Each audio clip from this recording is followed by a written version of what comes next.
What's up, guys? Welcome to another episode of Scrap Time. We're here post Major 5. It was fun times in Toronto, as always. I'm making Crowder crack over here. That's my co-host, Goach. He's won quite a bit. Ring as a player, Ring as a coach. He's got it all. And we're joined by a very special guest today, member of the New York Subliners, team that won Major 5. One of Chris's many sons. Preston, aka Priestahh. Preston, how are you doing today? AKA Threesta. Threesta. Nah, I'm doing good, man. I went to the chiropractor, I'm feeling nice. Had some drinks last night, so I'm a little under the weather from that, but I'm feeling good though. When did you guys fly back from Toronto? Did you fly back yesterday? Yeah, we flew back yesterday. We stayed extra day. Just kind of vibed with the squad. What'd you guys do on Monday in Toronto, if you don't mind me asking? I know they had initial plans to do a bunch of stuff, but I think it kind of fell through, so we kind of just went with the flow, did whatever. We went to the mall. And then after that, we went to the movie theater. We walked around a lot, just kind of like saw a bunch of stuff like downtown, and then ate food and kind of just chilled. Yeah, Toronto's a dope city, bro. There's so much to do. Yeah, dude, Toronto's super nice. That's a good call staying. Yeah, that's a good call staying an extra day. The city's dope. I think when I seen the event calendar, this is like October, November. It's like, okay, here's the teams and the events they're gonna host and the dates approximately. I was like, I saw immediately Toronto event again. End of May, early June. I'm like, this is going to be an A+ event again. We had gone last year and had a good time. And I'm curious to you, and maybe Preston, you go first. Like, thoughts on the crowd, thoughts on the event, maybe compared to last year, the events this year. Like, what were your thoughts? Honestly, I can't recall the fans from last year that much, but I know this year they're going pretty crazy out there. I'm not gonna lie. I know. Even for us, we had quite a few people up front, going crazy for us. I mean, after Toronto lost, obviously, more fans started rooting for us. But even before then, playing against Toronto, their crowd is pretty good out there. Yeah, Chris, what were your thoughts? I know you were mostly backstage, but the only thing I didn't understand about the fans, I thought the fans were sick. I didn't get to experience Toronto last year because I got food poisoning and died. But oh yeah, it's true. I forgot about that. Dude, I got food poisoning twice because I got food poisoning after, but at least I got home this time before. You might need to bring breakfast, lunch, and dinner to Toronto. Yeah, dude, I don't know. Toronto's got it out for me, but I'm 2 for 2. Yeah, a few people got food poisoning out there, huh? Yeah, Toronto. So I don't know what happened, but at least I got to experience the event this time. But this time, the fans I feel like that arena is the perfect size for an event. I feel like it's the perfect size for an event. I think the fans are really cool. I think everyone that we met was really dope. The whole entire atmosphere was sick. They obviously had Toronto's back, which was cool to see too. They're obviously super hyped for Toronto and their home team. The only thing that I didn't understand, Toronto and Minnesota are rivals, right? Isn't that their whole thing? Yeah. Bro, when we played Minnesota, everyone don't get me wrong. I understand everyone hates us. Whatever. That's fucking hilarious. But how can you root for the Minnesota? It's at least boo us both. Yeah. At least boo us both. You know what I mean, bro? When Minnesota got cheered by Toronto Ultra fans, and we walked up there and got booed, I've never found anything more funny in my entire life. I was like, what the fuck? That's literally if Yankees fans were rooting for Boston. You know what I mean? That makes no sense to me. Their actual, I don't know. That shit made no fucking sense. But it's like if Yankees fan rooted for Boston because Boston was playing the Astros. Yeah, I was just bro, there's no shot. But regardless, the fans were fucking awesome. The atmosphere in the whole entire place was really fucking cool. I thought they did a really good job with their event and everything. So I thought it was sick. I had 2 people in my chat say it's probably because Bance and Cammy were on the team. Former Toronto Ultra players. No, I know. I'm just being a dick anyway. Obviously, I understand why. It was just funny to me that I feel like it was just so weird hearing them cheer for Minnesota in the Toronto building. That was just so weird to me. Well, you guys spent the last 4 years trying to act like that was their rival. Well, they've been trying every time I don't think Minnesota's taken many off them other than the Major 5. No, it's not a real. It hasn't been a rivalry. Was on the right side of that one. Preston was part of that one. Yep. Go for a comeback. Yeah, it hasn't been much of a rivalry, to be honest. Yeah, I know Toronto's kind of had their number, but still. But yeah, no, I thought the crowd was good. No, it was amazing. The venue is. I agree with you. The venue is the perfect size for these events. It's not a super large 20,000 seater arena. Mm-hmm. It's in a perfect part of town. I thought the crowd was really good, especially, Thursdays at events are always gonna be light, like people have jobs, school, whatever. But the crowd started to really fill out on Friday, and then the weekend it was really, once people actually got there in the morning, like it was packed pretty much all day. There's a lot of stuff going on in the concourse. We had a really good flank setup. Yeah, your setup was sick. Your setup was really cool. Shout out to the Ultra team for that. They were great hosts, and I will say, like, I didn't realize how many people were actually like watching until, cause like I like walk out, like obviously I walk out on stage, but like I'm kind of just like looking out into nowhere, you know what I mean? And then like I sit down, and then like randomly I like look up, I'm like, damn, there's actually a lot of fucking people. It was out packed. there. Yeah, it was packed. It was super packed, dude. There was a lot. There was a good amount of people. That whole place was filled. Yeah. And it's like the perfect building because like it was like an arena, but it's not like, I mean, Preston, you probably know, like there's just sometimes where like arenas are just too big. Where it's like if it's not filled out, it just looks stupid. You know what I mean? Yeah, it does. Yeah, like, it just feels weird. It just feels like weird. It feels like even though there's a good amount of people there, it feels so empty, and that's a kind of like a weird feeling too. I feel like the Toronto arena was like pretty big, but not. Yeah, it was not too big. Like it was able to fill out, and like the energy in there was really cool. I thought that's like the perfect ideal event. Even the back rooms and stuff, like for the PPAs and stuff, were all awesome. Like everyone had space in the back too, which is kind of rare, and I understand why that's rare, but still, like everyone had their own space and stuff, so I thought it was pretty dope. They got rid of a lot of. Do you think that the hockey smell was better this event? I walked in a couple of PPAs. Last year was still a little sweaty. I feel like this year is a little bit better. I didn't. You probably don't remember I don't remember last year's smell. I know. Well, they put us upstairs this time because we were. Oh, you were up there. Last time I was in Toronto, I was in those, but they switched us down there like the last day. Yeah, I saw you guys. You guys got put next to us, right? I was like, what the fuck? They must have moved everybody. Yeah. Yeah, because I think they just cleared out like the top part where everyone was. Yeah. But I remember last year though, like in Toronto, like I swear the main stage was like cold and like it was freezing up there, and then this time it was like incredibly hot. It was hot up there, dude. Like that was probably the hottest main stage I've ever played on. So I don't know what they switched or how that works, but yeah, I remember it being freezing last time. I know last year.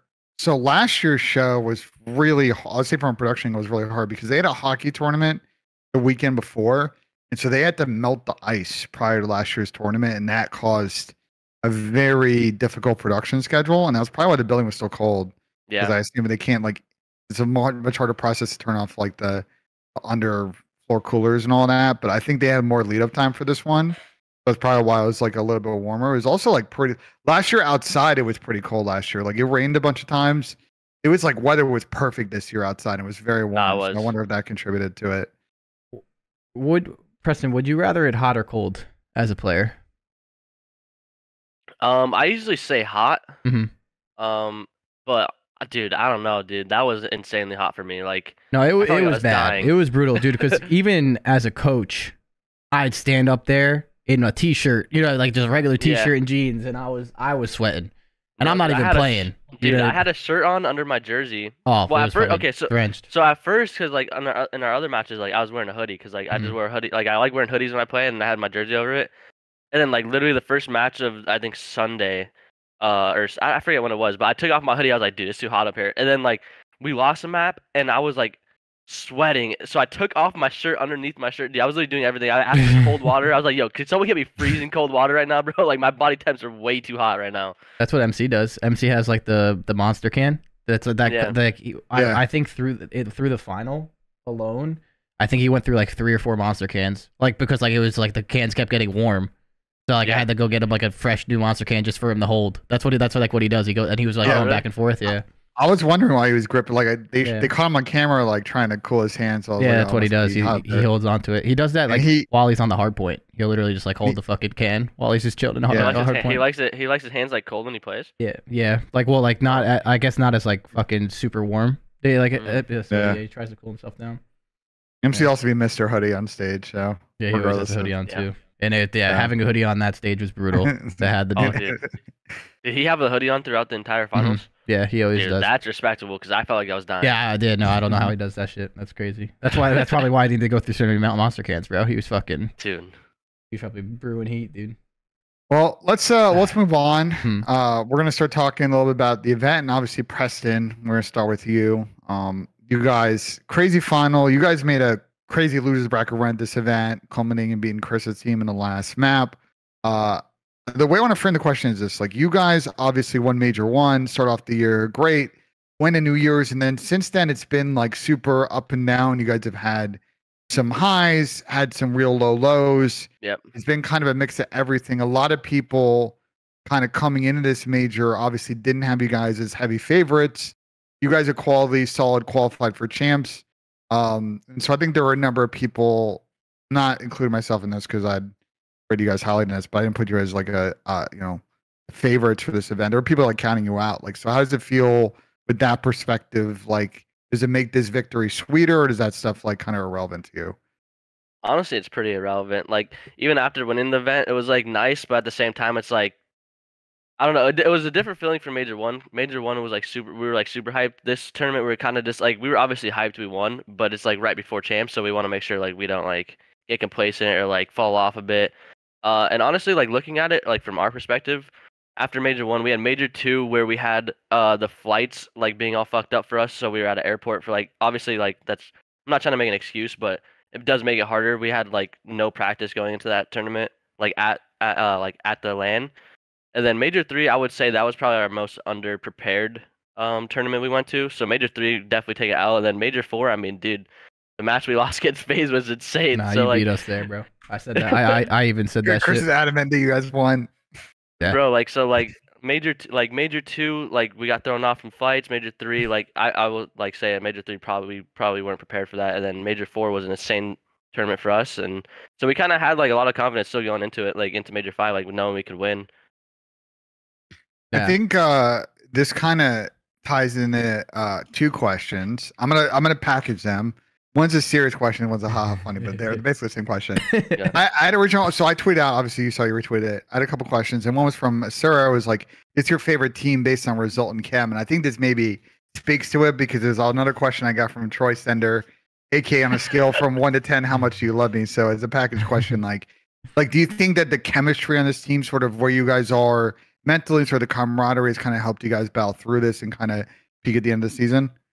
Dude, Troy's my fucking guy, dude. No, I love this. Dude, honestly, this team's dope, bro. Cause we all just fuck around all the time and just have fun. You know what I mean? Like, obviously, times get serious. Like, we'll be yelling sometimes at each other, doing whatever. Like that happens.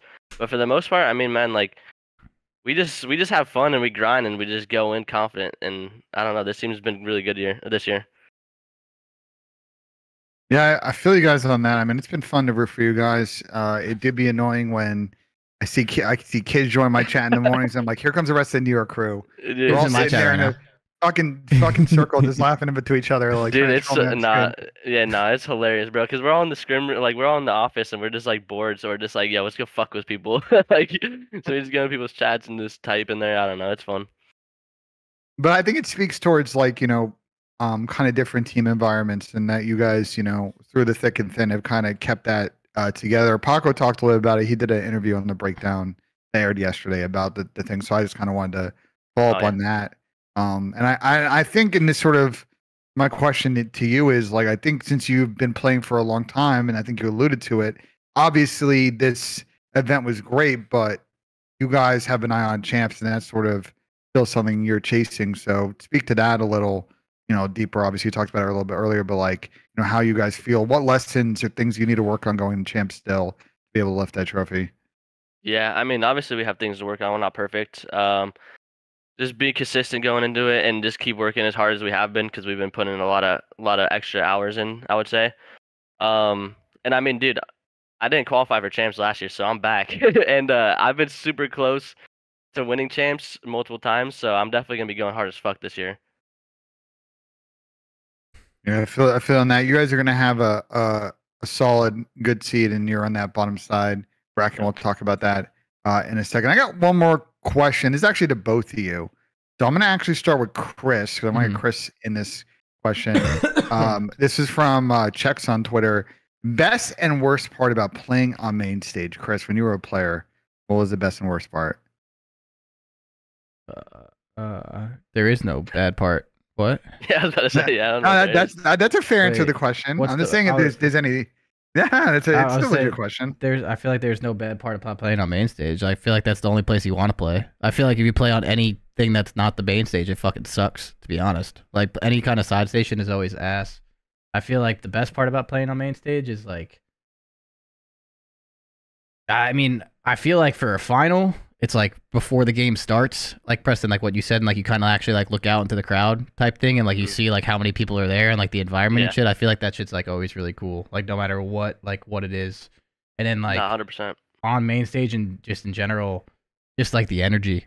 So I feel like the energy of any map ending, especially obviously when you're on the winning side of a map, and like the energy of just people going fucking crazy and just all that stuff, like the lights, like when the lights dim, like Kismet's in the chat, he said like pre-game those lights be beaming, like dude, like there's nothing better when the lights dim when the first map's about to start and like, you know, it goes quiet for a second. Like I don't know, I feel like the energy of the main stage is probably the best part about anything. And then yeah, I don't really think there's a bad part about playing on. Yeah, I would say I feel like there's the only thing that was I will say the one thing at this event was the stage was shaking. Was it? The main stage was shaking. Yeah, like when people would walk around, like you would sit there and be like wobbling. Oh, yeah. You're like, what the hell? Yeah, that's annoying. I mean, that's happened before. But I mean, when the game started though, it's fine. But yeah, that's out of your like thought process. Once the game starts, you like lock in. Yeah. I think it's because the stage is so high in that venue. Mm-hmm. Like it's like how the way it gets distributed, just a little bit wobbly. Bro, like stairs it's not were as steep. Yeah, they were. Dude, getting off the stage, those stairs year. were steep. Even in the dugout too, the same thing. Those are some deep stairs, bro. Like that was crazy. I'm surprised no one fell. Well, it was the same stair issue last year. Was it? Basically the same stage. Yeah, it was the same stage height, I think, or close to it. And the stairs were like Troy's Sender said he busted his ass. Did he actually? I don't know. Did he? Did you actually? There's no way. There's no chance, bro. Bro, dude, no way if he just let that slip. He said, "Oh, I did." Bro, dude, that had to hurt. Those were steep ass stairs, bro. That had to be like dangerous. Troy just fell and didn't tell anyone. He was. He kept it moving, bro. He fell and recovered. And was like, no one saw that. We're good. He said I was sprinting up. Oh, you fell up the stairs. Okay, at least you fell up the stairs, bro. Falling down had to be miserable. I got a fun question for you, Press. This is my last and then we'll get into Chris's stuff and then we'll talk more champ stuff. There you go. And this is what someone asked me this on Twitter, but I also had this written down as a question. It's like you finished up this series really well. I think the last couple of maps you were frying, but you did have one map in the series where you got Kentucky fried. I think Tommy Zuma was pretty happy because you kind of beat his worst KD in the map situation. But I got him. Yeah, but you had a tough one on sort of expo control. Me dropping a handful of kills. Like, what was going through your head? What was his KD? You played bad. Well, how bad did you play? I went 3-19. I don't know what. Really? What was dude, I honestly didn't even notice. To be honest, I don't think I even played. I didn't even play, so I didn't notice either. To be honest. Yeah, it's all good. You know? Wait, what was the question though? No, but my question to you is what was going through your head? Obviously, you guys had lost the map, so in general, Chad, I actually had no idea. You guys got fried, but I had actually no clue. what was going through your head that you were able to sort of I never dig deep throughout that series and kind of ease in and obviously finish really strong, especially with the second last map performance. I mean, dude, after that map, I was thinking about it. I'm not gonna lie, there was probably definitely a few gunfights that I lost that I probably should have won, but majority of the fights I was getting into, it was probably just positioning wise and just not getting to my teammates and just kind of I was getting unfortunate. A lot of times I was getting stunned. I was dude, there was just so many things that just weren't going my way. I was literally just praying. I was like, yo, can I get a freebie, please? There was no freebies that map for me. Wait, is that why you're saying Priestahh? Yeah. Oh shit! Yeah, bro, I didn't know that's where. Dude, I had no idea. I thought Priestahh had something to do with a championship thing or something. I don't know. No. I'll be honest with you. I was thinking that was gas, bro. Yeah, you're like, hell yeah, that's a sick name, bro. Nah, yeah, but I mean, after that, I was literally just thinking about it. The team was kind of quiet, and I said after we won, I did an interview. I was I kind of just looked at the team, and I was literally just it's crazy that I just dropped 3 kills and we're still gonna win the series because I didn't want them to lose confidence in me, and also I just knew that map was just so unlucky for me. You know what I mean? Dude, to drop 3 kills, you're not shooting anyone on the side. You know what I mean? That's just straight grueler gunfights. It is a pretty tough map when you're on offense and you get put in that trap. Yeah, there was times where I was getting spawn trapped by myself. All my teammates were out. I'm just getting spawn trapped by myself. I'm just I mean, granted, there's definitely ways to play it better, and also one thing that did throw me off, like I said, it was hot as fuck on that main stage, and that was the one map where I got so hot. I feel I wasn't thinking straight. You know what I mean? And right after that, took off my shirt, got cold water, like everything, and I felt way better. Well, I think this is a good proper segue, Chris, as always. When we start talking about other teams, we like to talk about your squad. You obviously came up a little short. First, Preston's team in that grand final was an interesting one where Preston's team took 1 respawn and won 3 searches, and you guys won the rest of the maps and went to 7. So, like, here's your thoughts on the final. Curious thoughts on the progress for your team improving from like 3rd to 2nd now at this event. I mean, I thought this entire event for us was a huge W, to be honest. Even with losing the final, like I mean, the silo S&D is obviously a heartbreaker, especially just with like how some of those rounds played out. I'm not gonna go obviously super into detail with some of the stuff that we could actually fix.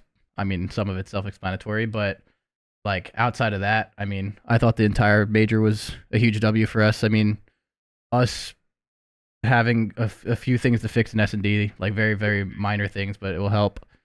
Why am I echoing? Sorry, it's probably me. Oh, no, okay, I was making sure. I didn't know if I was going through Ben's mic or not. But, fucking, yeah, no, I mean, I thought it was just overall exactly what we needed. I mean, we needed to start playing hardpoint as good as we normally are. Like, you know what I mean? Like, we've obviously talked so much about how we're not as bad as hardpoint as we should be, and we just need to actually, you know, execute and do it, and blah, blah, blah, blah, blah. But, like, I think everything was really good for us. I think control was a big focus for us, too. A lot of people have been talking about our hardpoint and stuff, but I think control is really, really important. We've talked about that on this, and everything looked really good for us. So I feel like, in general, freaking everything that we needed to do at the event happened. Obviously, we had a heartbreaking silo S&D. The hotel S&D we need to fix just in general. I would say I feel like we're playing that a little bit just wrong. But overall, I mean, I don't know. We played a great event. I was super happy even after we lost. Like, I wasn't like pissed at all. Like, you know when you lose an event, Preston, too. Like, there's the events where you can like just be like pissed for like a bunch of different reasons. Like, everything we've been working on kind of helped us. So now we just have to obviously polish some stuff and do it again. Like, if we go to another best of 7 or best of 9 and we lose every S&D, like, you know, I would be shocked. Like, I think we're just that would be insane. That's what I mean. So it's like I think we're in a really good spot to have a really good chance of winning the tournament. So I was happy. I actually didn't realize in the moment, like the MC kind of just didn't see me in that round, that 2v4 round. I didn't realize that's what happened. Well, dude, everyone keeps talking about that, and if Austin just opened the fucking door instead of cracking it open, like too, it open. Yeah, like, you know what I mean, like. That round was super unfortunate. There was a couple other rounds that we could have probably just played like fundamentally better. But yeah, MC got a call out that the guy was in arcade corner, like to the right, like towards you. So he ran into that doorway, ego challenging the right corner, the right thing, and then he saw you. But obviously, his brain was like, "I'm going to challenge to the right," and then shifting to right. That's what I mean. So like that was just unfortunate. But even that round, like that's one round out of a 5-2 that we lose, right? So technically it's 5-3 now. We could still win one of those three rounds and figure it out. So like that wasn't just on MC. That was just really unfortunate. I don't know what it is with the CDL S&D in these finals, it being crazy. Because like early, like even on the positive side, Chris, like Chris's 1v3 was also kind of wild. I don't know, nuts.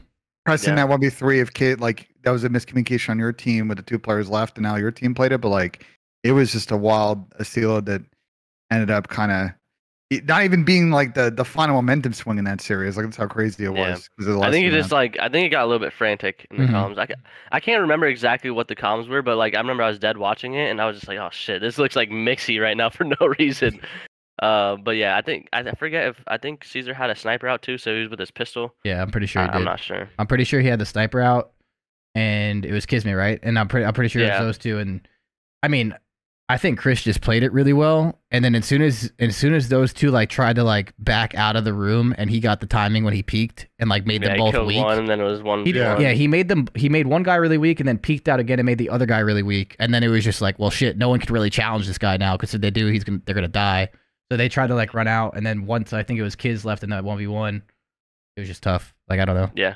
Wait, didn't Tyler have like when you guys won your guys' event? Didn't he have like a crazy clutch on the map too, right? Yeah, or I think it was a 1v3, but it was like something where like he got the third kill like right away. But yeah, he had the 1v2 versus Thieves when he killed Draws in the 1v1 or whatever. Like Yeah, I mean that's That map you can just make plays on. To be fair, that's a crazy ass Absolute map, like. bro. There's so many Yeah. openings and gaps. You have the fucking top muddy and top kitchen, then you have bottom pool, like all these like lanes that you can hit. Like it's just a crazy ass map, dude.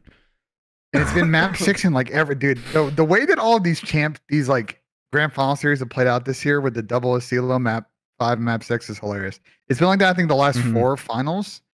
Yeah, it's a wild map. And obviously up until this one, like the series ended on that 6th map because some team won them back to back. But in this one, obviously, Chris, you guys lost it, and then you won the Asilo control, Mhm. and then obviously went to a Mercado last map, which is like we have 2 gimmicky fucking to extend search maps, kind of Pool Fortress in this one, and obviously the New York guys came out and kind of controlled the start to finish to win the I event. don't think Mercado's as gimmicky as you make it. Like as you say, I That's think not as Fortress is gimmicky more as Fortress. Yeah, especially with the spawn changes on Mercado, have made the yeah. map I a lot think better. Mercado's Yep. not a bad map. I think New York just played it well. To be honest with you. Yeah. I don't. Well, think- you guys have. Sorry, What? I was going to say you guys have also, and we saw Vegas do it a lot too. Like you guys have sort of started to open up B a lot more off the rip. I think that spawn changes again have helped sort of lean and be more comfortable like breaking ankles on that map. But it's become less of like the A team deathmatch, go around and birth, like bang See, out but- strat, and then some teams still Wait, do that. no. though, a lot. Am I not mistaken though? The spawn changes helped it become more like you can still do A more. No, you could always go B on Mercado if you in the wanted to. extent of like I think in the people just got extent better of at the map. like you could. I see what you're saying with that, but I'm saying that like as people have gotten comfortable, like that's not like Yeah, you can people do just other learn how get to more play the comfortable doing map, other yeah. stuff. Yeah. People just Instead of learn just how to play being the map. like throw nades and hit house That doesn't and do with yellow. spawns, though. I think And people yeah. just are learning. And people still do it, but that's why those teams are like mid and Mercado, and that's why Chris, when you guys have played those teams on the map, or Preston, you played those teams on the map, like you guys have body teams because they don't really know how to work middle, they don't really know how to work B, they don't know how to play it slower and like kind of manipulate the map in their favor. Kind of just a coin flip if you just keep hitting it over and over. Yeah, again. I mean, bro, it's like, could I hit the doorway and get the kill or not? You know what I mean? And then, Yeah. like, Who's hitting their nades? Who's hitting Yeah, their stuns? Is the exactly. trophy gonna explode from a nade? What's like? You never know what's gonna happen over there. yeah, that area of the map just sucks. it's just a weird, even in hardpoint, bro. Like, just Oh, go I know. that area of the map, even in hardpoint, where you're looking for like the last guy in the hill, and like he's just in the house, and it's just like, here we fucking go, dude. Like, let's find this guy. Yeah, no, 59 sucks. fucking corners in the house. Yeah. So just not fun. cool. Well, I want to move on. We want to talk about a bunch of teams, and then at the end we'll talk about the brackets. I think the brackets can be really good for champs. I'm super excited for Vegas. The first team I want to talk about, it's gonna be a little random, but it's topical Well, I wanna because of talk the about news this. yesterday. I'm excited for this. Boston. So Boston Breach had another poor LAN. Mhm. You know, they didn't have a great Major 4. They got double rounded. Major 3 was probably their best event, but they beat OpTic at the event and came up short against them. Once they had gotten deeper in losers bracket. So like they haven't yet had that like making a grand final. And I guess after losing to London, which was a massive upset, I don't think anyone had London beating Boston on Friday, but it happened. It seems like the Boston camp, whether it's the players, the coaches, I don't know, may decide to make a roster change going to champs. Very rare. Can't think of any time this has happened in the CDL. Because it shouldn't be fucking possible. Yeah, we'll get to that in a second. Mhm. They are bringing in Snoopy. So if you don't follow the challengers scene, Is this Snoopy official on or their- is this rumored? So this is rumored, but I will say that Zed and Den. So Tom and I were talking about it on stream yesterday, and Zed and Dens were like messaging us. So it sounds like it's happening because the coaches were. All right, so Been Ben's doing just that. leaking it. I like it. I mean, the rotation leaked yesterday, but Mhm. we had a whole emergency flanker pinch yesterday about it. So, but they're bringing in Snoopy. If you don't watch Challengers, Snoopy is this young kid in Challengers. I think he's from Mexico. He's good. He was playing with Thresh in them to start the season. They were like really solid NA Challengers team, making the elite every stage. They were the Hive guys were really good, and thereabouts. Then he got called up to the Boston team when Kremp had joined. When Kremp had joined Boston at one of the other 59 roster changes that the Breach had made this season. So Snoopy's talented. I think it's crazy that he's coming in for champs, and it seems like he's coming in for Reese Vivid. So there's a lot to this. Curious off the rip, Chris, because it seems like you have a lot to say, like your thoughts on this change. Well, first of all, I played Snoopy a lot in S&D8s last year when I was playing them, like a good amount, and he's good. He's a good player. Like I think he's got some pretty good talent, and I mean you can only tell so much by search and destroy just because you don't really get to see gun skill and search. But Like he just seemed like a pretty smart kid, and then anytime I've ever played with or against him, like in those dates, like he's always seemed pretty good. So I'm actually excited to watch him play. But with that being said, I don't think he should be allowed to play at Champs. I think. I mean, I don't know the rules, and in the sense of like, I feel like the rules should be like pretty, in big bold letters of what the fuck's allowed and what the fuck's not allowed. But I think a team making a change going to Champs like this that's not on their substitute roster makes no fucking sense. Wait, so has this always been a thing? I don't know. This year? I have no idea. I feel like this has never been like a crazy topic because I don't think anyone's like really done something like this. Yeah. But I'll say one thing. I'm happy that Snoopy's getting his chance. So like I'm not trying to hate on him or anything of this sort. And granted, I don't know the full picture of this. So maybe he was on their roster as a substitute and I just never saw that because again, why the fuck would anyone know that? Like, you know what I mean? But like, they never announced it if that was the case. That's what I'm saying. If they never announced it, then I could be like, again, I'm just saying we're not playing Boston. This doesn't affect us. But I think the fact that this is allowed is ridiculous. What you went into stage 5, your roster, substitutes only, should be the only people you are allowed to play with. The fact that that they're able to make a roster change like this going into the Champs makes no fucking sense. And it's also stupid considering the fact that 7th seed? Are they the 7th seed? Like, they're the 7th seed, but if you can make roster changes, like, now you're playing a team with a completely, like, what's the fucking point of playing the entire year? Like, dude, imagine if, like, when E United's Academy team or even Toronto Academy last year, the 8th seeded team last year, I don't know who the 8th seeded team was last year. Actually, it was New York. But, like, a 7th seeded team last year wasn't that good or whatever it was. They just pick up Toronto Academy, a whole different roster, and they're just disgusting. Like, I feel like that's so dumb. Yeah, I feel like this is common sense. Like there should be no way around them making a roster change. And I'm pretty sure, again, I don't know the full point of this, and I can be wrong. So, doesn't Snoopy's like Challengers team now get screwed over too? Well, Doug tweeted about that this morning. Like that's sort of the issue, right? Because they lose those like what? Those pro points. Because right now this is the point in Challengers where there's an LCQ coming. All the teams will sign up for the LCQ. Top 4 seeds don't have to play the LCQ in North America and Europe, and the rest of the people will for the final 1 spot available for Challengers Champs. So like they lose all of Snoopy's pro points. So you're know how this goes in Challengers now. Like, sorry to cut you off. So you're telling me that the rules that don't exist, that they're like this like weird gray area, which first of all is bullshit. It should have been there should be a roster lock deadline date in big bold fucking letters of when you can make a change. But you're telling me that the rules in place right now allow a Challengers player to completely screw over their team. By the way, Snoopy. Anyone that gets this offer should say yes. Snoopy's not making a bad decision. But completely allows them to lose all those pro points and like screw over their situation in Challengers, right? So they don't care about the Challenger seed at all. And then it also is affecting like the pro world in the sense of like all of the year of you getting that 7th seed, now like a 1-man, 2-man roster change could completely change your team. So that makes no sense either going to Champs. So it's like your seed's not even like your actual seed anymore. And like it just screws up everything. Like I don't understand. I feel like it doesn't help the Challengers at all. The whole situation there makes no sense that it completely screws over them.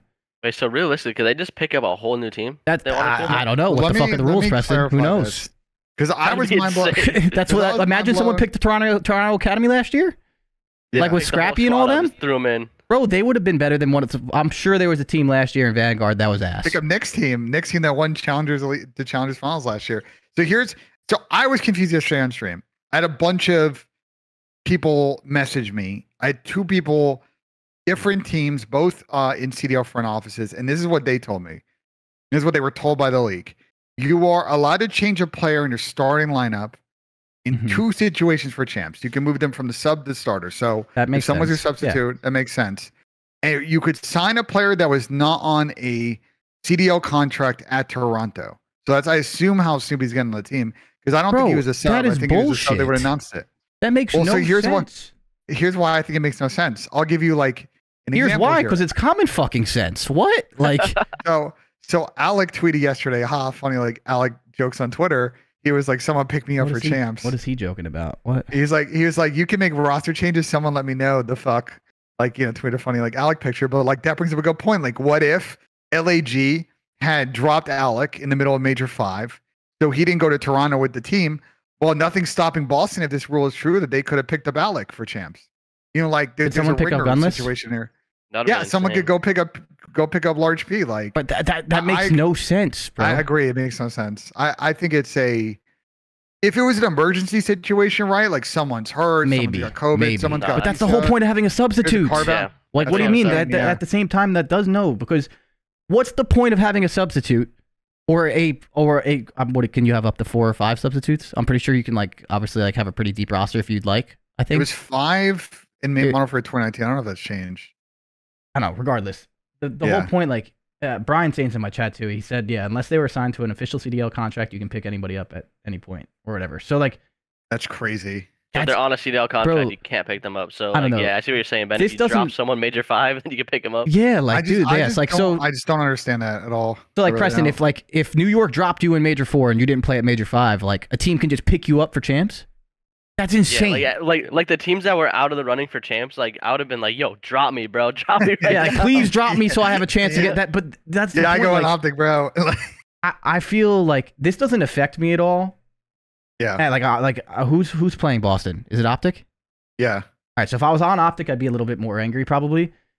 But like the integrity of like I feel like this still pisses me off because it's still just bullshit. I feel like this move being possible is bullshit. I agree. I don't there's no logic to me. This rule doesn't make any sense. Again, in an emergency situation, right? Let's say in an emergency situation. I don't know. Let's say I'll explain that, like, because you have to pick someone up, right? Let's say like 2 players on your team got hurt or got arrested. I don't know. Yeah, random situation, right? Sub comes in for 1, but you need to fill in a spot on your roster because you only have 3 players. Okay, so you need the ability to emergency pick someone up and pick up a substitute. Okay, so like, that would make sense. Maybe, yeah. Yeah, that makes sense. But like, this is not an emergency situation for Boston. Like, they're deciding to make a roster change, and they pick up someone on their academy team, but like he's not. It seems like he's not technically signed as a CDL sub. So I just think this rule is ridiculous. I think you're wrong, by the way, Ben. Well, Brian Sain said they wouldn't have been able to pick up Preston in the scenario that I was just given to you guys because he was on a CDL contract. So apparently, if you were on a CDL contract at any time during this year, then you can't get picked up. But again, someone like Gunless, you can go pick up. Yeah, that's fucking crazy, bro. That is crazy if a team can pick up Gunless right now. This speaks to a bigger problem that I think the league needs to address going forward. There's not a lot of having rules in these rules. Like, you can't go online anywhere and see the CDL 2023 Pro handbook. You can find the Challengers handbook, but we don't know what rules and what statutes apply to the actual Pro handbook as well. And it's like there's not a lot of transparency to the public.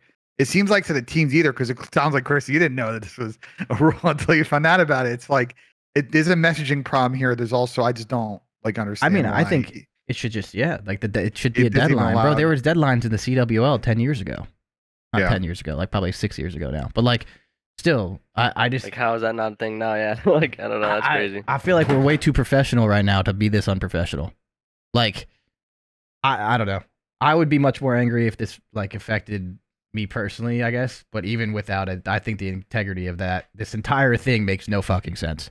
Because the whole entire thing with the 2nd seed playing the 7th seed, so for OpTic and Boston here, like, the 7th seed on paper should be an easier match. Obviously, no match is going to be easy. No shit, it's champs. No one's ever going to roll over and die. You know what I mean? Like, no matter how bad the team's struggling, this league's very competitive.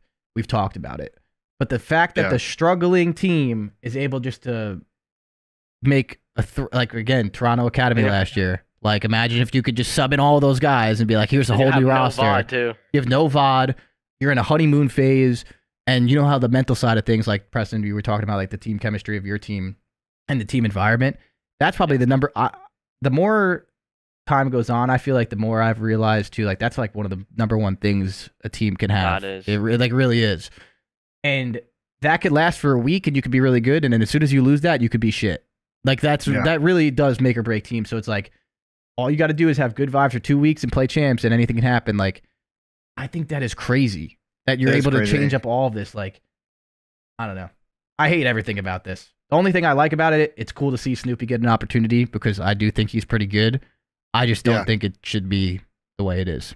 Well, this is what JP. So JP's in my chat, obviously, has somewhat of a vested interest in this whole thing. Like, and I kind of see what JP's saying. The only possible counterpoint I can think of is that they look bad denying a player the opportunity. I have no idea, which I feel you on that, JP. But if Boston, like, here's my response to that. If Boston at some level was thinking about maybe at some point the possibility this year of Snoopy coming in, he should have been the official sub when they picked him up like a month ago. And then they would have had the flexibility to this, and no one would have complained because they'd be giving him a shot. And it's not like they would have had to pay if they wanted to pay him a minimum, right? If it was a cost thing. Well, they're like near the end of the season, so you don't even need to pay the full 50. You're on a pro rate version. It's only a couple $1,000, $10,000, whatever it is. So I just hate that, like, I agree with Chris that, like, you can just, after this event, just pick up anyone and everybody in challengers and put them on your team and just roll YOLO honeymoon. Like, that doesn't make sense. So I hope that they take a look at this rule. The other flip side to it now, as you all are talking about in the chat, in my chat, bro, challengers right now, there are people getting dropped left and right because there's there's basically 2 dominoes in challengers right now. GodderX got dropped from his team, and he's got like a gazillion pro points. So he's joining a team, and it's cascading. And then now Boston Academy's got to fill a spot, and that's cascading. And now it's just crazy roster mania and challengers of people sketching on each other to make sure that the most pro points qualify for. Yeah, everyone's trying to get the most pro points, right, on their team. Yeah. Because what's you said 4 teams qualify for champs? So the way it works is 16 teams make it a champs. 2 automatically made it. The 2 teams that were in the finals at Boston, which was a Wobble Bobs, and it was what was the other team? His name I can't remember. It was an NA team with why is this escaping me right now? It was Decimates. It was the Decimate gaming team. It was the like Estro, Flames, and Bink and them. So they auto qualified. So then the next it goes top 4 teams in pro points in NA and EU. There's obviously other spots for LATAM and APAC, but I'm trying to simplify it for NA and EU here. The next 4 teams get it, and then there's 1 spot each there left for the LCQ. So it's like it's just chaos. So I'm glad the 16 teams go to Challenger Champs, but this is what happens every year in Challengers. It's a sketch fest for pro points and getting better seating. And it's funny because it works, because last year, if you talk to Nick Classic, who's obviously the FaZe sub this year, his team wouldn't have formed last year if they didn't all try to form that team to try and get the most pro points, and they ended up winning Challenger Champs last year, beating Toronto Academy NA. So there's a couple of rule rethinks I think need to happen sort of with some of this end of the year transactional stuff. But let's move on. We got a lot of teams to talk about. Won't talk about all of them as always, but we're going to try and touch as many as possible. We got a lot of OpTic fans in here, so let's talk OpTic. Wait, before you go anywhere, everyone that's saying teams shouldn't be screaming boss in my chat right now is fucking faded. Yeah. Okay. I disagree. Move on. Yeah, you need practice. Bro, there's 4 fucking teams to scrim, and just because they made a roster change, they don't just get blacklisted from fucking scrims. Like that, like, dude, again, how does this become in between teams beef when it's the CDL not running it properly? The CDL's rules are allowing them to do that. This is not Boston's problem doing that. Like, yep. Like what? Like, dude, this has nothing to do with teams between teams. The same shit with like the GAs and shit. Like, this isn't become like a team choice. The fact that the CDL allows this is stupid. Don't like start. I agree. I agree. So let's move on. Let's talk OpTic. One of the weirder kind of night and day major cycles I think we've ever seen from a CDL team. Like, they obviously had 2 back-to-back runners up. They were coming into this stage as I think probably one of the favorite teams after the 5-0 online stage. It was like, well, this team I think is probably the betting favorite, the clear favorite to win this event. And I talked to Bruce sort of after the weekend, and it was just a weird. Just everything was just off for them. And they came in, they didn't win a single map. They were flat in every game mode. There's not really anything to point out with the OpTic team in their performance this event and point to anything good. It's all bad. So you just kind of put it in the bin and throw it away. I want to start with you, Preston. Like, I think you've been part of teams that have had tough stages, maybe not to this level. Like, what do you say within the camp where you feel like the practice was good coming in, the results were good online coming in, then you go to the LAN and you get smoked? You're saying like what? Like why? Like what are you saying? No, I'm not saying. Well, we'll get to why, but like I'm saying like what do you as a player in that situation? Like what are you saying to the other boys in the squad, like the coaching staff, and like how do we mentally reset and get ready for the biggest event of the year coming that we've already qualified for? I mean, yeah, you kind of just gotta forget about it, to be honest. I mean, you had a really good qualifier, like going 5-0, going into the LAN, get smoked. I mean, it just depends on kind of what they think is happening, what they think is going on in their camp. Like if it's just in-game stuff, mental stuff, or whatever it is. Like at the end of the day, you just have to forget about it and just move on to the next and just keep practicing. That's all you can do. Some of my chat's making like a Ted Lasso reference, saying you got to be like a goldfish. Yeah. I think it's to your point, just kind of like forget and move on. Do you agree, Chris? Yeah, I mean, yeah. I mean, they went what 10-0 online or whatever. The last two stages, they got 2 second places, and then they got shit on. It happens. Like I mean, the biggest thing too, just think about it, is like not letting it like affect your team like culture. Like if you guys start getting mad at each other and frustrated with each other and like don't want to play, like that's like the worst thing that can happen. Yeah, I just literally forget about it and move on. It is what it is. It doesn't fucking matter. It really doesn't. Like they're still the set. What changed after this event? They're still the second seed. Yeah. Unless you like didn't qualify for champs because of of course it's a little different. But at that point, you're not talking to each other anymore anyway. You know, the year's over. It's like, all right, let's talk. See you later. But like, then nothing changed. They're still the second seed. They still be playing the game and just play the game. Like I don't know. Like they just had an off weekend. It really can't go too crazy about it. I think Preston, that gets to sort of the next question you were alluding to. It's like what do you think? What do you think they need to fix? Like, was there anything that was identifiable to you that they did differently upon this event they need to fix going into that first match against Boston and Champs? I mean, personally, I don't really know because I didn't really like watch like in depth. But I mean, I'm sure they know internally kind of what's happening, whether it's in game just like stuff or out of game stuff. I know people are saying Dan was sick, so that probably didn't help. I mean, there's probably a lot of different things that go into it, so they just kind of have to realize what it is and work on it. Can you speak to that more than that? Like, have you ever like gone to an event and been like deathly sick like that, or just really really ill, and like how it sort of affects your gameplay? Yes, I have been sick multiple times. I mean, like when you go and you're sick, like I mean, obviously everyone kind of seen it. Like when I was on 100T, I even like got taken out of the tournament. But I mean, when you're sick, I mean, you can't like the focus just isn't there like as much as it's like when you're just locked in 100%. I mean, you can't really do anything about it other than just take care of yourself and just.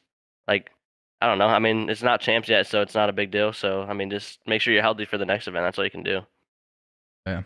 Fucking. Dude, I've been sick at events too. It's the same shit. Like, you just feel like ass. As long as, like, I'll say one thing. As long as, like, I know Dan, I'm pretty sure, had food poisoning.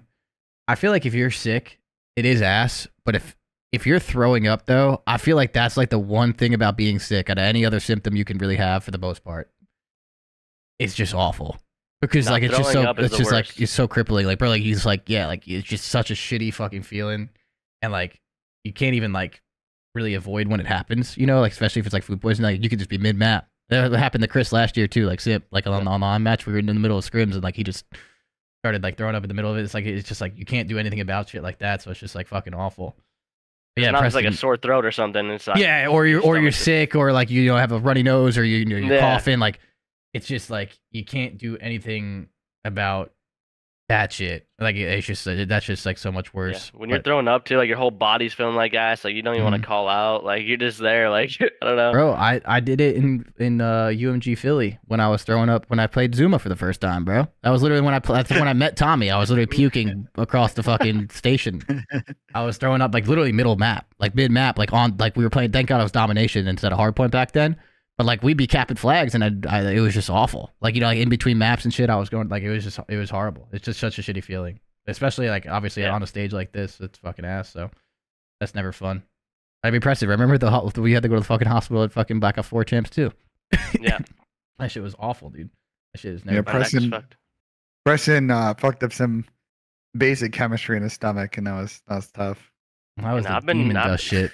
Dude, I used to get sick so much. Like now, I'm a lot better. But yeah, because you were dry scooping fucking demon dust, dude. You maniac. Dude, you're crazy. I can't believe, dude. We were talking about it the other day. I forget who. I think it might have been one of my players. Like, I don't know who though. Was talking about how crazy the demon dust meta was. There was like a lot of players that were fucking dry scooping the fucking pre-workout Oh, yeah. dust shit, bro. That shit You're was crazy for that back in the day, Preston. Hey, it worked though. Yeah, it worked on an empty stomach too. You were probably feeling miserable, but you were turned. That shit was crazy. I never took that shit, but I could only imagine, bro. I was on a different planet taking that shit. Chris's gimmick was coffee and getting to the MLG studio an hour before it opened, sitting outside. Black coffee, bro. It's the best. Yeah, that was Chris's gimmick. So that was my favorite. Anyway, I'm curious to see how OpTic does. We'll talk about the bracket in a bit, but I think if they do what they were doing online, they're going to be one of the contenders for this one. I'm sure both y'all's teams are excited to potentially maybe match up with them later on in the tournament. I'm going to kind of mix it up. Well, who should we talk about next? Let's talk about your former team, Preston. I think they've had a journey this year. This is the Minnesota ROKKR. They were in real danger at some point to the stage about making it to champs. They actually made a roster move. They have made some weirdo like roster moves this year.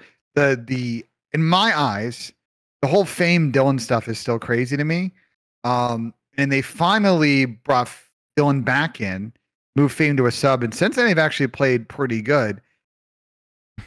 The thing though about ROKKR though is just sorry, I just want to just finish real quick about ROKKR though, because I just want to get the stat in. Is like they have had now 2 tournaments, this one and Major 2, where they've had really good Thursday, Saturdays, like where they've gotten to winners finals, and then they pull up on Sunday, and across 4 series on Sunday they've won 2 maps. So. My question, if you want to go first, Preston, is like, what are your thoughts on ROKKR? And like, do you see them as a legit? Obviously, this is sort of answer how you want to answer, but like, do you see them as legit contenders for champs, or do you think they're more kind of a dark horse team for the event? I mean, it's like Chris said earlier. You can't take any teams light at champs. Everyone's gonna be going super hard. It's the end of the year. Most teams know how to play the game. But the one thing that threw me off with that roster was like I didn't realize when they picked up Fame that he was a sub player, but they threw him on AR. Craziest shit ever. And when I learned that, I was like, that makes no sense how that was a thing. So like when they switched him back to sub and brought Dylan in, like that made more sense. And like since then they've been playing better. Obviously, like their Sundays haven't been looking good, but going into champs, like we're not gonna take them lightly. Like they're gonna be a good team. Yeah, I mean, I agree. We talked about it the last episode. The only thing that was ever weird with them was just like, like Fame replaced Dylan and he just wasn't an AR. And I'll say one thing, like I'm sure there's, every team has got their own shit. Like Preston, you know this too. Like, everyone knows that I can identify what is the problem on the roster, usually behind closed doors because you have so much more information. Anyone could speculate from like the outside looking in.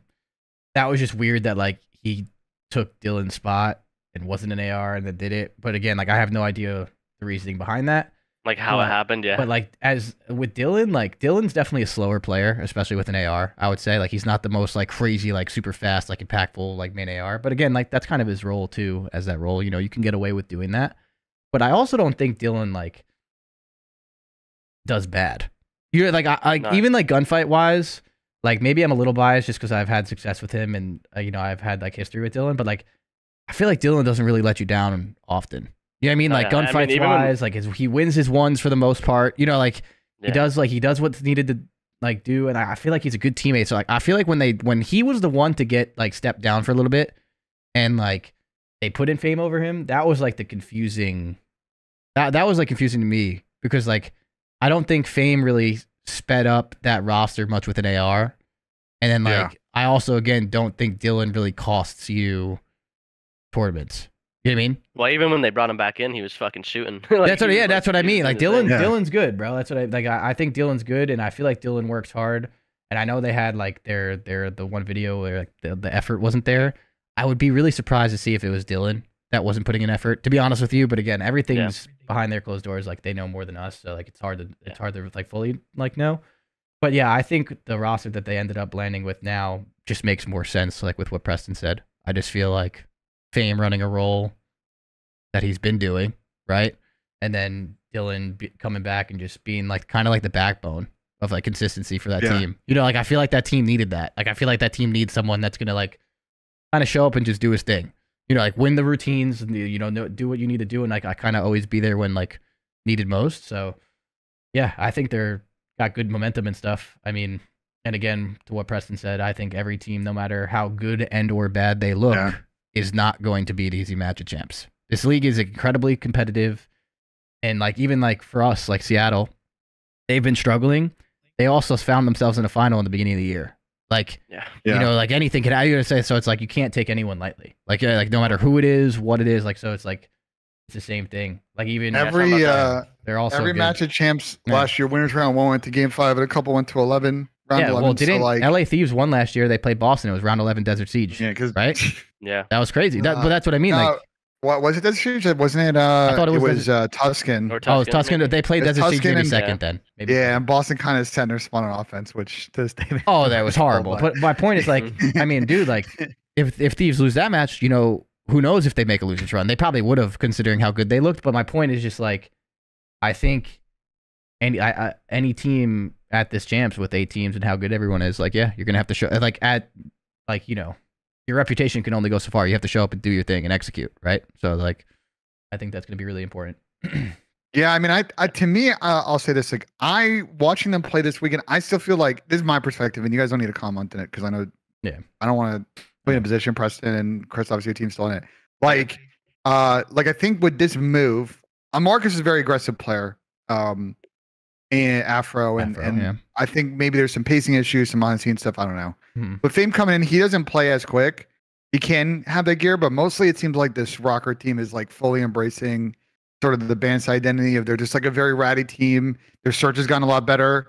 They're just like real. They just play off angles. They annoy the shit out of you. They aren't going to be the fastest team. Not going to run at you with hella speed and just kind of make the game crazy. But they're going to kind of embrace this grittiness, and I think it's helped them kind of stabilize their team. I don't know if they're going to have the top end to kind of beat like Chris, your team at its best, New York at its best, OpTic at its best, Steve at its best, but like the other side of this is they could have continued with their path and let Vegas sneak in the 8th spot or Seattle or however that would have sorted out. And back-to-back years of not making champs would have been unacceptable. At least now they've kind of, you know, gotten the opportunity where they can go to champs and maybe do something. So I'm curious to see, like, you know, maybe they do something special this event. Who knows? Yeah. So We'll see. let's talk. We're gonna kind of bounce around a bit. Because I just mentioned them. We're going to talk about another team. We're going to kind of alternate between good and bad. And I think a team that had probably not a great weekend was LA Thieves. It depends on how you look at it. Because online, they really didn't have a great stage. They were going to have to start losers bracket this event. When the draw happened, you're like, oh shit, LA Thieves is going to have a really tricky first match coming down the top side. And then things may open up, but they also then get the bracket flip between, you know, Chris, your team and Toronto's team in winter semis or coming out of winter semis. So it was always being a tricky road for them.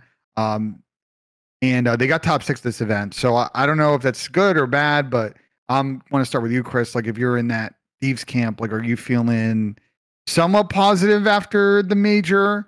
Do you feel like we had a shitty stage and we just need to kick it on from here and do champs? Like, I just don't know what you'd reflect after sort of what they went through online at LAN. You're saying if you're Thieves? Yeah, like if you're Thieves and you beat OpTic at this event, you beat London at this event, but you got 3-0 smoked by the Ultra to get out of the tournament. Like, what are you thinking based on the last like 3 weeks with your team? I mean, it's kind of the same answer almost for everybody. I mean, I'm sure they lost full, that they played bad. Yeah, like I don't think this result for them. They had a very bad online stage, which put them in a tough spot to begin with. They played OpTic pretty well, and they play OpTic pretty well a lot. You know, like I feel like they batch up with well with OpTic for the most part, but like OpTic didn't look like at their best, so we're not too sure. But at the same time, like then they like go on a little run, and then they obviously kind of got stopped by Toronto. I mean, I don't think they are thinking that they're at their best right now, but they're also probably saying to themselves, like, you know, we got a few weeks, let's fix this. We won Major 4 however long ago. Like, I don't know. I think like they're just gonna forget it and move on, and they put it all to the side and, you know, try and fix it. Like, I don't know. I feel like with this how this game's played out this year and how it's played out in general, like almost every team that's won has had a pretty bad stage. You know, like it's good to, like, you know, you kind of go through your ups and downs, especially with this game. And I feel like confidence, mental, team environment, and so many other things that can go on behind the scenes that you just don't know about can really affect it. Just the way this game plays out, you die in a bullet. You know, you have to really be on point. Like if you're not on point in this game and you're not confident, like you could find yourself in a blender quickly and like and that you're not getting out of it. So it's like I think they'll just move on and be all good. The only thing I guess that I would say is the shitty is that yeah, they have a tough first round draw. But at the same time, you kind of have to beat everyone in the tournament anyway. So it's like there is not really an easy first round draw in general, to be honest with you. I think everyone's going to come to this event and show up shooting. So we'll see. I don't know. Yeah, that's the thing. You know, normally for these events, right? You have one day at home before you leave on Tuesday to like prep, and then any other prep you're doing is on Tuesday, Wednesday, and then you play Thursday if you're in winners. But for champs, I mean, you've got what? Today's Monday. You've got essentially 2 weeks to practice against the team or prepare for the team you're about to play in winners round 1. And that's a lot of time for, you know, you guys probably speak to it, to evaluate the team you're playing, figure out what you're going to veto against them, like actually work on counter strategy and search, or even countering some of the respawn they do. If like you want to go down that route, it's a lot of time to prepare. And I think that's why, you know, I see people online saying like, oh, you know, so-and-so teams is going to smoke so-and-so team. Like, Chris, you guys are playing Seattle. I assume you're not coming in at matches like, oh, Seattle's having a rough season, we're just going to smoke them. Like, you're going to prepare for the fact that they're going to have 2 weeks to, you know, prove everybody wrong for them getting top 12 at this event. Right, it's champs, yeah. There's no, I don't think there's a single team in the favoring side and or the underdog side that are going to go into it thinking like they have it easy. Yeah, like not at all. Not at all. I want to actually, we'll talk about Seattle now. Like they've had a weird, they've having a weird season. It could be like a what if season. They got dead last of this tournament. They have not looked good this entire stage, like at all. I know that all year they've been a good hardpoint team. Preds having an insano season, but individually, I think, and this even includes Dante, AK, Sib, like I think individually the other 3 players are not playing at their best. They only won a handful of maps the entire stage. I just looked it up. They won 5 maps all stage. The 3 against Boston, 1 against your team, Preston, which was map 1 during the qualifiers, and you guys took 3 straight off of them. And then they took 1 map off of Vegas online. It was a S&D, a CeeLo that went to round 5. Outside of that, they lost every other map. So not a lot of dubs for them down the stretch here. And kind of like as a player, like what, like considering their momentum over the last like couple of stages, which also haven't been that good. Their highest high as a team was that Major 1 Grand Finals appearance. Since then, it's been slightly up, mostly down. Like what are you thinking as a player? Also considering sort of the Pred situation, the free agent situation on that team, just a lot of like external stuff around the squad. Wait, what? Say the question again. Yeah. Sorry, I was looking at chat. Y'all gotta lock in, my guy. That was a loaded question too, though. To be fair, Preston, he hit you with a bunch of words. It's a loaded question. It's a loaded question, but like, I'm not gonna lie, I was on the same wavelength as you, Preston, right there. I was like, damn, that was a lot of words. You guys need to lock the fuck. Listen. No, you need to lock in, Ben. Come on. No. I'm not getting trolled by father and son here, duo. Anyway, my question here is like, if you're Seattle and you consider how the last, I'll be honest, 4 majors have gone, right? The difficulties they've had on online land, like what are you like? How do you make sure going in this event where they haven't played their best since before the new year? Like what are you doing to try and get to that spot? Because you now have 1 crack at it, and then who knows what happens if they don't win with their squad.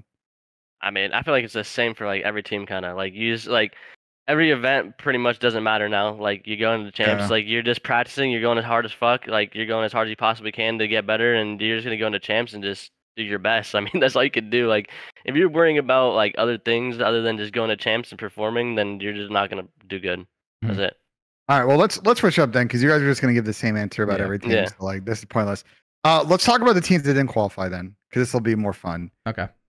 So Vegas. Let's start with that. They are like everyone's second or third favorite team.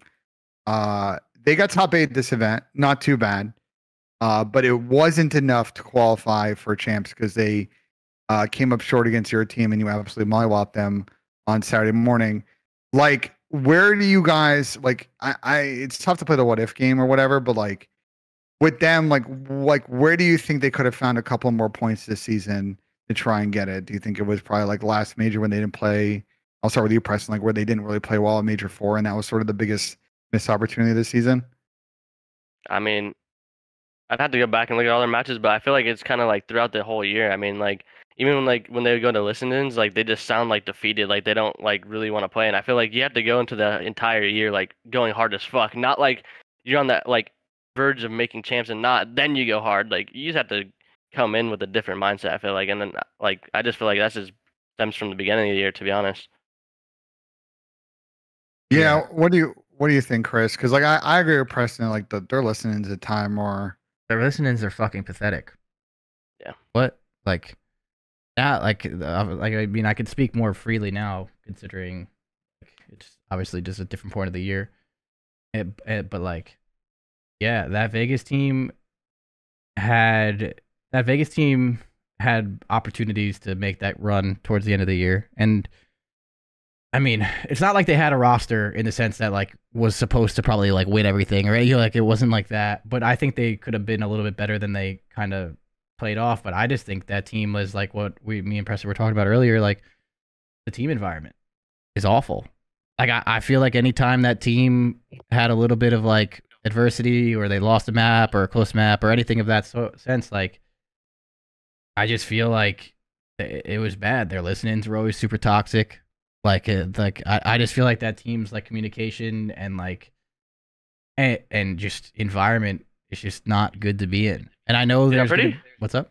Oh, sorry to cut you off. I'm pretty sure Yeah. I've seen them win matches and still like be yelling at each other, and I'm just like, what is happening over there? Like, how is that a thing right now? Like, and get hyped a little bit, you know? Well, my thing is just like, I even have a problem with this myself. I'm sure Preston, you could probably agree with that, but like. Of like just like always wanting to like be better and winning and like, you know, like I get that, but yeah. Bro, like the more as like the years go on, I guess the older I get, it's just like I feel like that environment of people that have the argument to like, you know, like some people just like you don't need good vibes. It's not like necessarily good vibes, but it's just like some sort of like hope or optimism or anything of the sort to like have an environment that's just like not miserable. Like I feel like that team specifically, the way they talk to each other and just like the way their communications were with each other, only in listen-ins from what we can see, if that's what we're seeing publicly, you know, like from the little that we get to see from the outside looking in, there's no way that wasn't fucking hell to scrim with all year. Or like their practice was ass and like, bro, if you lose one map in a series, you can't just shut down and like you know what I mean? Or you lose one like dude. When did you lose Preston in Major 1? Do you remember? What round? I honestly don't know. It wasn't round 1 though, right? It was round 2? I think round 2 maybe. Round 2, regardless, it was a loser's run, is my point. Yeah. Bro, like, you guys have the most major wins now, officially, like before Champs was played, and you guys won both of them through losers. Yeah. Like, did you see my point? Like, I feel like anytime like that team like just didn't get their way after like a winners round match or something in like in Major 4 or stuff, like I feel like they just like broke down and just got shit on and like once they started losing, like they just went down a rabbit hole. It wasn't like they lost and they can bounce back from it. Like definitely looked tough for them to do that. Yeah, and you don't need fake good vibes, but you don't need shitty toxic environments all the time. And I feel like that was their just their end for the rest of the season. Like, dude, like I don't know. I feel like that shit's never going to get you anywhere. And like that's fixable, but I feel like that is like extremely overlooked because no matter how talented you are or no matter how good your team is, if your environment's going to be like shitty and just miserable to be all the time, like it's very rare that you get 4 players that can perform 100% in that kind of environment. It just like almost doesn't exist. And I feel like that is just going to fucking kill them. So I don't know, like that team has a very good like foundation in my opinion. I do think they can do pretty well next year, but if they don't fix that aspect of them, it doesn't fucking matter. Like I don't know. I know like there's an opposite side there, right? Like the team that you guys were on back, you guys have been on a couple of teams where like you like even you're down 0-2, it's like this reverse whip is easy. Like we know we can beat these kids next 3 maps, and then you do it. It never seemed like Vegas was that team to ever do it. They only 3-0'd a team once this year. It was at this event. Like I think to your point, they just get into this like mindset where it's just hypercritical on every mistake, and they're just not able to like compartmentalize things, and then just kind of keep that confidence rolling. And you listen to listen-ins, and people are like, they're up 100, and people are annoyed. Yeah. Well, the thing It's is, like like, it's I just don't. like, what's going on here? Go ahead. I feel like it wouldn't be bad if it was like only in practice where they would do that. Like, because obviously different players work different ways. So like, if that's the way they learn, then I get it. But if they go into a match and they're like criticizing each other and like getting annoyed, like that's different. But like if they're just doing that practice and then going in the match going hard as fuck and just wanting to win, that would be so much better than going in and kind of just doing the same thing. Yeah, but to to counteract your point on that, or to counter your point on that, like they weren't learning much.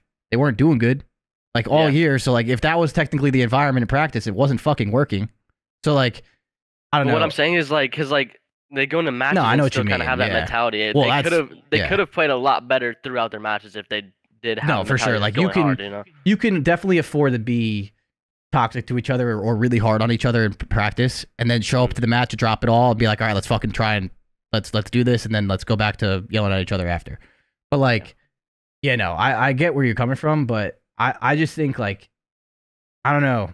I feel like getting on every day to scrim in that environment eventually gets like, I don't care who you are, eventually gets tiring. Where it's like, yo, like it's gonna be another fucking day where I'm gonna sit there and fucking people are gonna bitch and moan, or I'm gonna bitch and moan myself, whatever it is. It's like I don't want to hear. Like I feel like that just gets very tiring, and I don't think that's like a sustainable environment for an entire season.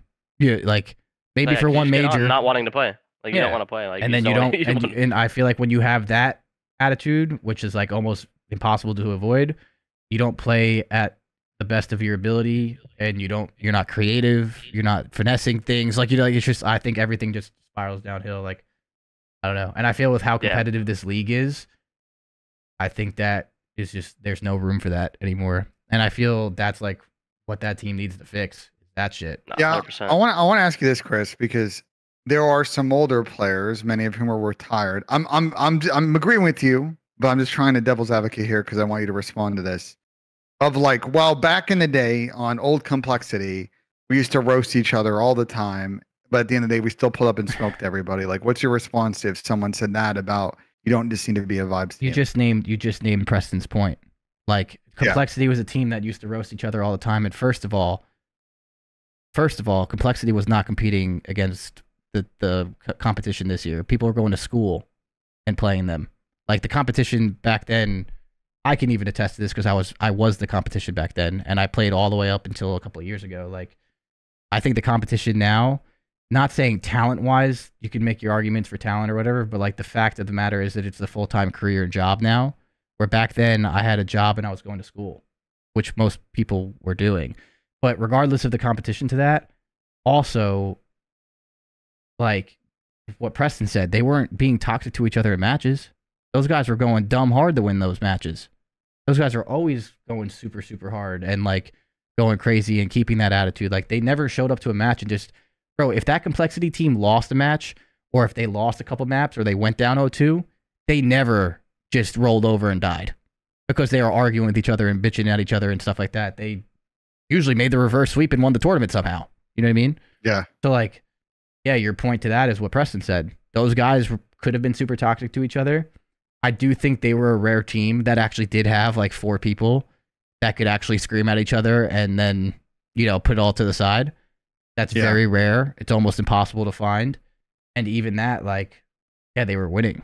And they also had a roster that was also incredibly talented to compare to the competition that they had. Like, I don't think that Vegas roster has the talent that they could just bully people, even if they're in a bad mood. You see my point? So I just don't think like that's like a very unfair comparison for that anyway. But regardless, I know it's unfair. That's why. Listen, that's why I phrase it that way. I'm just trying to play devil's advocate because I agree with you. It's like I don't think they're doing. But when I've talked this because this conversation's come up a bunch. Like it came up last year with the old New York team. Like they had a similar kind of problem. Like other teams in the past in the CDL have similar problems. And I agree with you, Chris. It's like if you run that environment, there's no trust. There's no trust.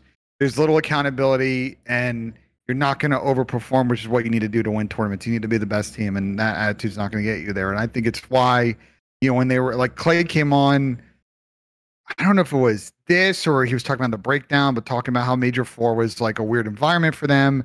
because there's no crowd. They felt like they would Yeah. practice and they couldn't be open with each other because there were all these teams around them. And then It was my a weird response to that environment. is like, it's like it was a weird environment, but I don't think that's a valid excuse because everybody had to deal with it. Oh, absolutely. And Yeah, of course. unlike the other teams just managed it, right? You guys were sitting there behind the fucking stage for 90% of the tournament. So like, I just think going forward, look, I don't think the team was that bad. At the end, they were actually a pretty good respawn team.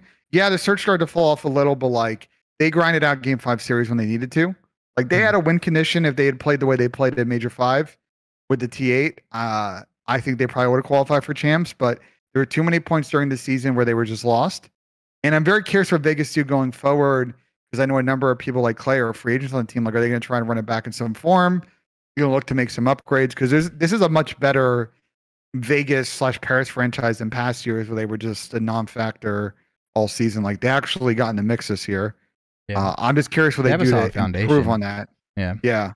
Yeah, no, with all the shit that I just gave them, like they did use the year to lay a very good foundation for that Vegas organization for like the first time I think ever in the CDL. Like, and I think they could definitely make it better. But I just think in general with that team, if they really want to compete at a higher level, I just think that environment is not something that you're gonna like anyone could deal with for like 6 to 7 months and want to like it's just you're not gonna play your best. Like It's period. just a mindset switch. Like you have to just realize, like you're not gonna win every single match you play. Like No one does. So when you lose a map or two, like you can't just like lose full and just throw it out the window, like and just lose a series because of it. Like this is all mindset, and I don't know. They just have to realize that, I guess. Yeah.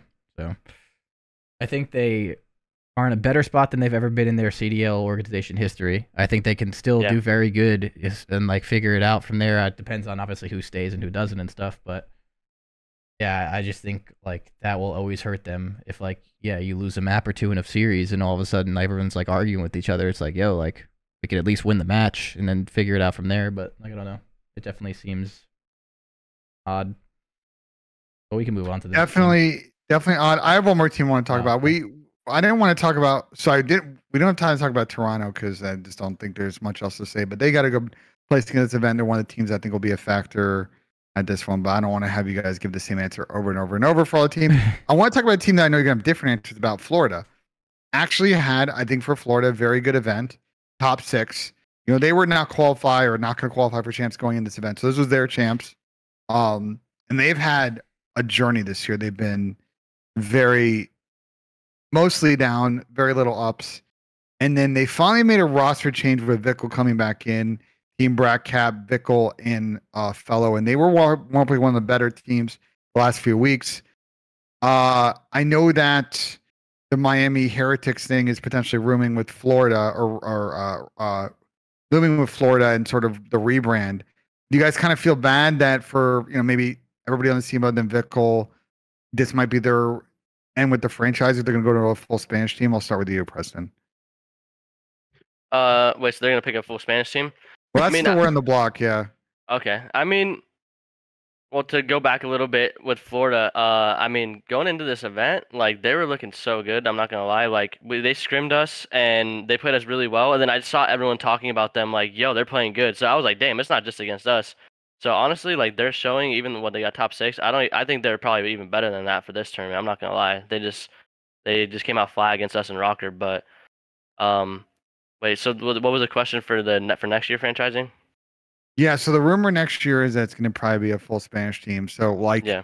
Vickle played good enough that I think they probably run it back with him. Yeah. But with, like, guys like maybe a Super coming in or Yako or Juan A.K. Journey, guys like Fellow and Cap and Brack might be looking for spots. So, like, as a player, just want your perspective that as good as they looked at the end of the season, like, this may not be we'll make, like, 2 changes and go. Like, this might be a squad wipe, and those guys will be looking for new squads. Yeah, no, I mean, I think it's super cool to see Vickle doing well, and hope he lands on that squad. And I think the other 3, I mean, they definitely have good chances to get on other teams. I mean, they came out at the end of the year and were doing their thing. Cap was frying. Fellow, I've always seen Fellow as a good player. His comms are insane. And Brack was doing his thing. So, I mean, I can see all them landing on different spots, and it'll be honestly cool to see a full Spanish team come in if they actually do that. Yeah. I think the Spanish players got screwed over when the CDL got Yeah, they made did. because we started from CW. It was Black Ops 4 to MW, and that's when Heretics were like a top 6 team, right? Yeah. And that was Heretics still had Methods on their team at that point, and I don't think he was like the best player. Yeah, he wasn't the best player either. Like if they replaced him with someone a little bit better, like they could have been like a top 4 team. You know what I mean? So like that Heretics team kind of definitely got screwed over by the franchising. So it definitely sucked for some of the players on Florida that their run might come to an end with this organization because of the potential rebrand that you're talking about if that happens. Yeah. But at the same time, like a lot of the Spanish players also got heavily screwed over earlier in the CDL. So like I think it's cool to see them back. But with the other players that are getting kind of screwed, like Brack and Fellow and all them, like if they do not find a team like within Florida and they have to go to other places, I think they did a good job showcasing their talent.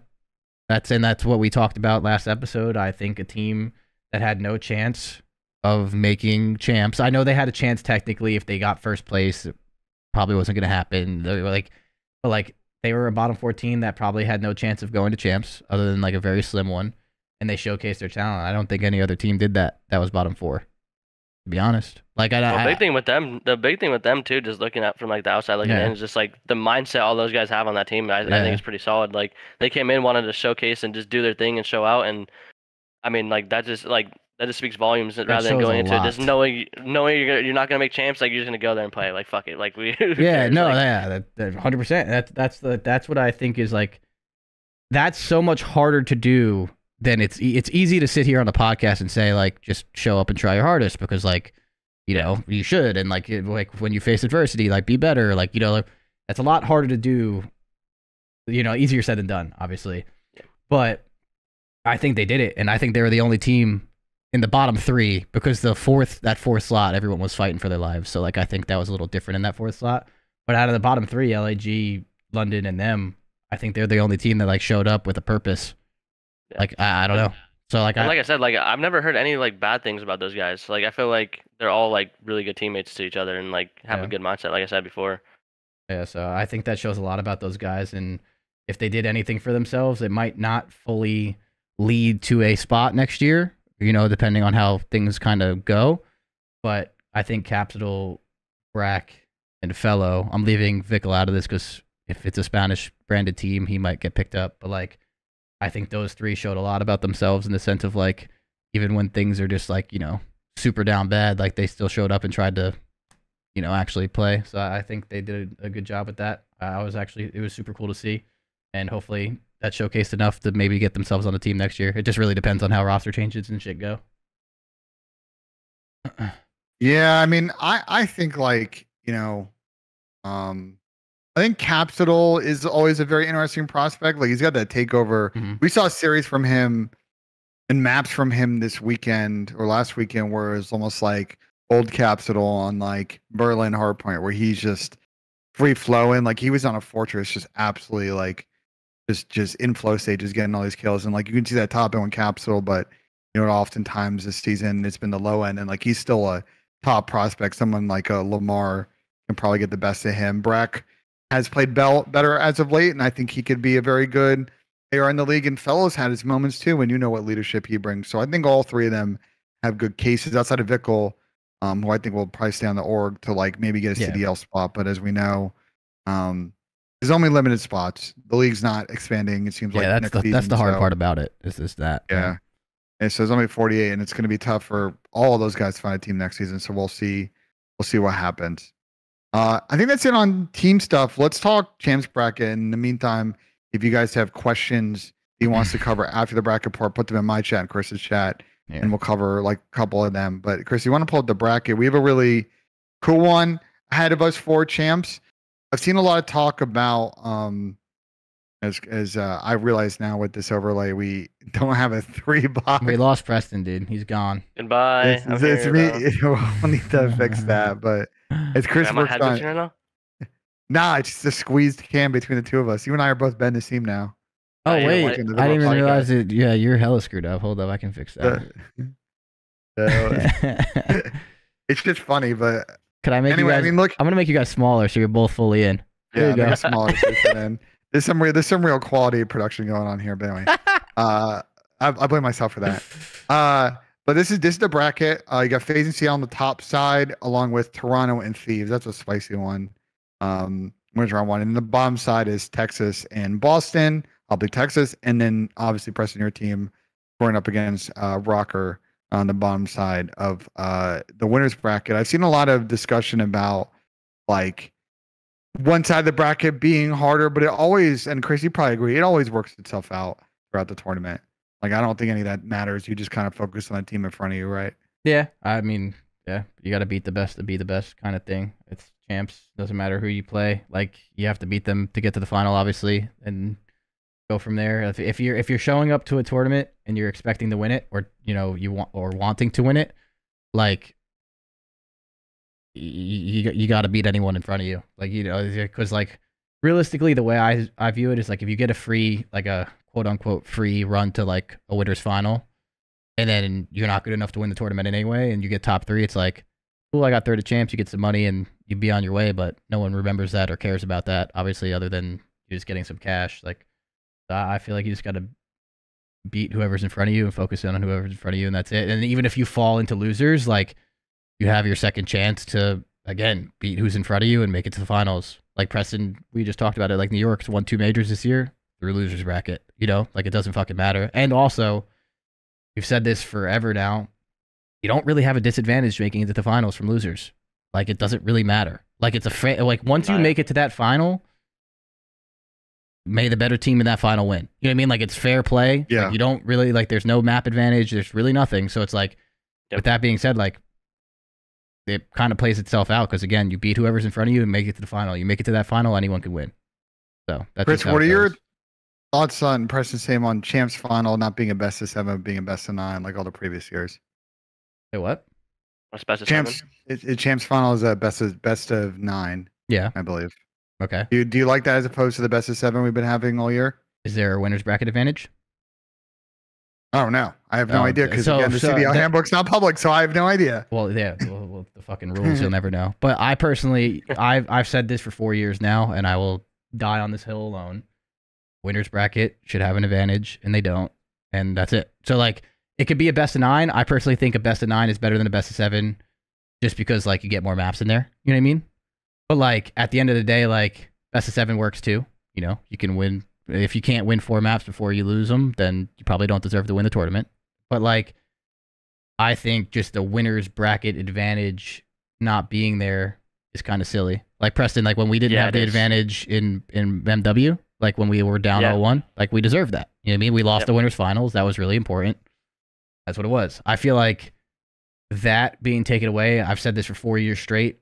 I've been on the winner side of things and the loser side of things. So like, this is not a biased thing. Like, I just think in general, getting to a finals without losing, then only losing that series and then losing is like silly. Because like, there's when you go through losers and you get to finals and you're like, there's no advantage. You're like, holy shit, let's get it. You're sitting there like, yo, let's get it, bro. You're hot. Preston, there is nothing worse than getting to a final and being like, well, damn, we got to beat these motherfuckers twice. It's in best of 5. Remember? It's like, yo, we got to beat this. Like, bro, like, you have to beat them once, and you're like, damn, I got to do it again. And then you have to do a whole nother series. Like, you had to win 6 maps. And, like, you had to do that with, like, fresh vetoes and, like, a whole reset and, like, a, like, I don't know. I feel like that has always been one of the biggest downfalls of the CDL. There's just that. I've always hated that. And I think they did it once correctly, and they never did it again. So that's we'll say this until they change it, but they would never will. But I think that's just really silly. But I think the best of 9 is better than the best of 7, to answer your initial question.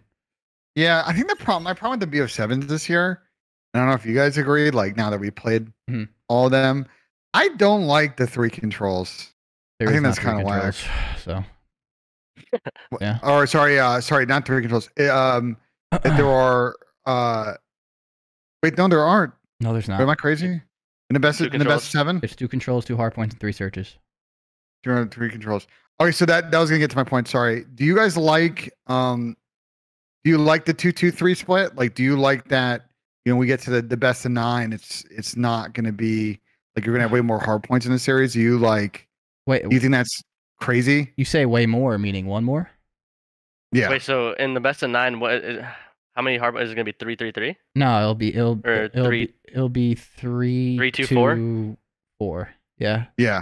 3-2-4. So like an extra hard point and an extra search. Yeah. So my point to that is like I think this is more an issue because with the map pool and control because we only have like 3 control maps, so it's like you play these deep series and like you don't have the variety that There's you would only be 3 in control Hardpoint. maps in Cold War though too, and Vanguard. Oh, but I will say to counter that is I think the control raid coming in definitely helped the control map pool because it was not great before that. But I just think like the controls we've had this year have been okay. I mean, Fortress coming out has helped. I mean, what do you guys think about Expo so far? The maps being good or bad doesn't change the map pool though. You still had 3 last year too. Gavutu was ass last year. So was Berlin was like eh. Like, would you say that last year was worse than this year? Do you think this year's control map pool is better? I don't. I feel like control this year is fine. I don't know. What do you think, Preston? You play? If it's better this year or last year? Yeah. Yeah. I thought Gavutu last year was ass, to be honest. Yeah, Gavutu was terrible. No trophies, yeah, too. I would say this year, even though like we had Fortress for a while, but like with the Expo coming in, I definitely would say this year. Yeah, like I feel like Expo is a pretty good control map. Like I think it's is. fine, and then like I think you could punish people on Expo, but you can also wait. Now that I think about it, we might have to bring back Fortress, bro. But you guys were nasty at Fortress. We might have to bring back Fortress. Holy. Yeah, but like, I don't know. I feel like it's fine. Like, it's been the same way with that. I think, personally speaking, the more respawns in a final, the better. Like, I know people love watching S&D, and a last map S&D grueler is always the best to watch for the entertainment value, so that will never get changed. But I truly think, like, a lot of the times, like, the better, like, it's like, I think, like, even, like, just being better at respawn is just, like, more consistent, and you see, like, the better team that way. That's, like, when we won Major 2, and, like, we won, like, the searches like that, and, like, we won, like, I don't know, I feel like we, like, just needed to be better. You know what I mean? That's just, like, I feel like that shit's, like, always like that, but I think, like, the searches, like, that is fine. I think the best of 9, I guess, having a third hard point's good. Our control pool is fine to me. Like, I think it's all good. I just think it comes down to the winner's bracket advantage, personally. I agree, and I actually remember last year we only had 2 controls for half the year. Berlin didn't come in until the middle of the year. Yeah, it was the same thing, but like, well, not the same thing as this year because we had a third one, but Fortress was like kind of like, eh. But yeah. I think last year's controls were pretty rough, man. We had Tuscan and you had Gavutu, and again, like, there was no trophy systems. Last year was insane. You couldn't even see people half the time. Yeah, you couldn't see people half the time, and like, bro, the skill gap of Gavutu was literally who can hit a grenade in the tank, or the B tank. Like, if you had good grenades, wait, deadass, LA Thieves had the best grenades last year. Or they Chris, were gross at that shit. On Gavutu defense, hoping people didn't just give up the pinch, and you guys just got fucked on defense going 4 dead because some guy flanked through the other point or just ran through fucking. Well, I disagree with that, considering that was one of the most defensive sided maps of all time, Ben. That map was literally... Yeah, really offensive sided, but I'm saying the way you win offense is if someone fucking up their defense strat. Some idiots just flying the point and not picking up the deep route. No. Well, on dude, Gavutu, you won an offense on... If you won an offense on Gavutu, it's because you had to fucking fry them. I know, but I'm saying on defense, I agree with you, but I'm saying on defense, like, one of the easiest things you can do is be the person last off a spawn and look fucking left or straight. But like, we saw a number of teams blow fucking defenses, as rare as they were, because the win percentage on offense, I'll look it up right now, on that map was the lowest in CDL history. I think it was around like 20%. It was 19.8%. Like, a bunch of those were because someone would like go through middle map and be able to kill someone on radio because some guy wasn't looking left off a spawn. Yeah, but Ben, are you saying that a team that made a mistake lost the round? Like no shit, Ben. I'm so confused right now. I'm not even trying. I'm not trying. I know I sound like such an asshole right now. I'm not trying to be. I'm confused. I'm confused because we're arguing two different things. I don't. Yeah, that's what I mean. I'm so confused. Like, yeah, if you played like a dumbass, you lost. You're confused. Like, I'm fucking confused. I'm fucking on Mars. What's happening? How we got here, bro? I feel yeah. Gavutu sucked, bro. I have a couple of chat questions. I'll start with one, and then Chris, you let me know if you have any. After this event, I think it's clear that probably the MVP race is down to one person on each of your guys' team. Like, I think, in my opinion, I think Hydra probably should be the regular season MVP. Like, curious what, Chris, I'll start with you. What do you think? Do you think it should be Tyler, someone else? We're or talking Hydra? Tyler versus Hydra. Regular season. Yeah. Hydra, Tyler. Yeah. I mean, the way you look at it is two ways. You have Tyler, who's technically been way more consistent in the sense of just like the season placings and like that, like, you know, like that way. Yeah. But like Hydra, I think last event too, I didn't see his stats like throughout the event, but every time I looked at like your guys' matches, Preston and stuff, like he was playing pretty well, like when we weren't playing each other, and like he played really well in stage 5 online too. Like we were talking about so many times how he's just playing really good. Like I feel like Hydra obviously has 2 championships. He played fucking incredible stage 5, and like I think that's a really big argument to obviously getting it. Probably an argument enough to get it. So it just depends on like how you view, like, is it like through the consistency of the year or not? I feel like with Hydra just doing, obviously, like winning that major 5 and doing that, it kind of puts it more in his favor. I just don't really know how you view it from that stuff. But I mean, Hydra's been incredible all year, and so has Tyler. Yeah. So. Yeah, that's what it all comes down to, whether you go off of how many chips or the consistency through the year. Mm-hmm. Like it's just just tough. It's gonna be an interesting. I don't know who even votes on the MVP now. It's probably like the casters. I don't know if y'all have votes, but it's gonna be interesting, and we'll see. I guess who gets the trophy. They usually do that ceremony before, like, I think matches on Thursday, right? At Champs, what they've done the last couple of years. Something like that. You like go on the analyst desk or something, and yeah. But yeah, no, I don't know. I think they're. I mean, I think they're both like the MVP in their own right. To be honest, like obviously for their team, and I think again it's just at the at the end of it, the way I view it is like regular season MVP is cool and all, and it's definitely a sick accolade to have. But like, you know, champs is what matters now, and I think that's probably what they're both thinking. Like I know for a fact Tyler wants to now be the champs MVP if he could be. Of course, like obviously everyone wants to do that. Same thing for Hydra, I'm assuming so. Yeah, it's like cool to get, but then it's not like the end of the world if you don't get it. It's like fuck. Yeah, it's like dope to get, and it's like awesome to get. It's such a cool accolade to like have, especially for your resume for the rest of your career. But like, I'm sure if you ask them both the same question right now, I'm sure they answer the same of like, I don't give a fuck. I want to win champs. You know what I mean? Like, you trade regular season MVP or winning champs. I think you take that's not the champs stuff. Yeah, 100%. I think Tyler's already got a champs. Tyler's already got a champs MVP. He wanted Cold War, right? So if he wanted again, that would be a 2P right there. Do you have any questions in your chat, Chris? Because I got a couple in mine. You can go with yours, chat. I can see if my so someone's asking. This has been a topical one the last few months. You know, we obviously discussed there's 4 teams from the league that didn't make it to champs because only 8 make it in: London, LAG, Florida, and Vegas. Y'all think that maybe all 12 teams should make champs? You think there should be some kind of plan? Well, Chris, I think it's clear what he thinks. Preston, we'll start with you. Probably not. I mean, with the way the format is now, no. I did like how it was like back in the day though, like where there was like 32 teams, but like obviously it's way different now going in the CDL. Just because like you could play so many matches. Like I just like playing COD and like playing like a lot of COD at tournaments compared to now like you can go and play one match and be done. But I just think with the format and how many teams are in the league right now, this makes the most sense. Yeah, I agree with him. I don't think you deserve, if you can't get top 8 for the regular season, I don't think you deserve to. I'll say one thing. I do think there was like some crazy stat I saw before Major 5. I don't know if this changed, Preston, with you guys winning or not.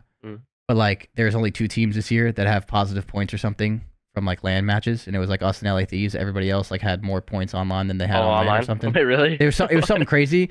And that's not calling anyone onliners or anything. That just shows you the format of this league. Like online's way too important still. Like I think online should be important. Like you should have to go 5-0, like that, like shit. But like if you get to a final in champs, or you get to a final, or you like you play well on LAN, like that should matter more. Like there's the points on LAN should matter more than the points online a little bit. Like I think that the LAN, like the way the format isn't terrible. I think it could just get tweaked to be a little bit better. But if you can't get top 8 from the regular season, you don't deserve to be there, plain and simple. Like, I think struggling through the year, I also think it forces teams to have to make decisions of like, yo, we need to make champs. Do we make these roster changes now or never? You know, like, there's like a bunch of stuff that like it forces to where like, if you could just suck all year and then maybe make a change like I guess there's no fucking roster change moves anyway, so I guess you could just make a change right now. Imagine if you're a bottom 12 team and you could just fucking make a whole new roster going into champs. Like, again, kind of bullshit. Like, obviously you start in losers and it's not the best, but like, I don't know. I just think if you can't get top 8, you don't deserve to be there. That's just how it works. I feel like that's how it works in most sports and shit too. Like, if you suck all year, you suck. Like, I don't know. Do you guys think it would be cool if they had playoffs still? Like, you know how they had it in like World War II? What? Like, they had like playoffs like back then. Do you think it Oh would be yeah. cool for them to have that? So what you're saying is this is That'd be where I cool. was gonna be my follow-up question is like, should they think about, and again, I know that I asked Adam Adamu, Toronto owner, about this and he had some thoughts.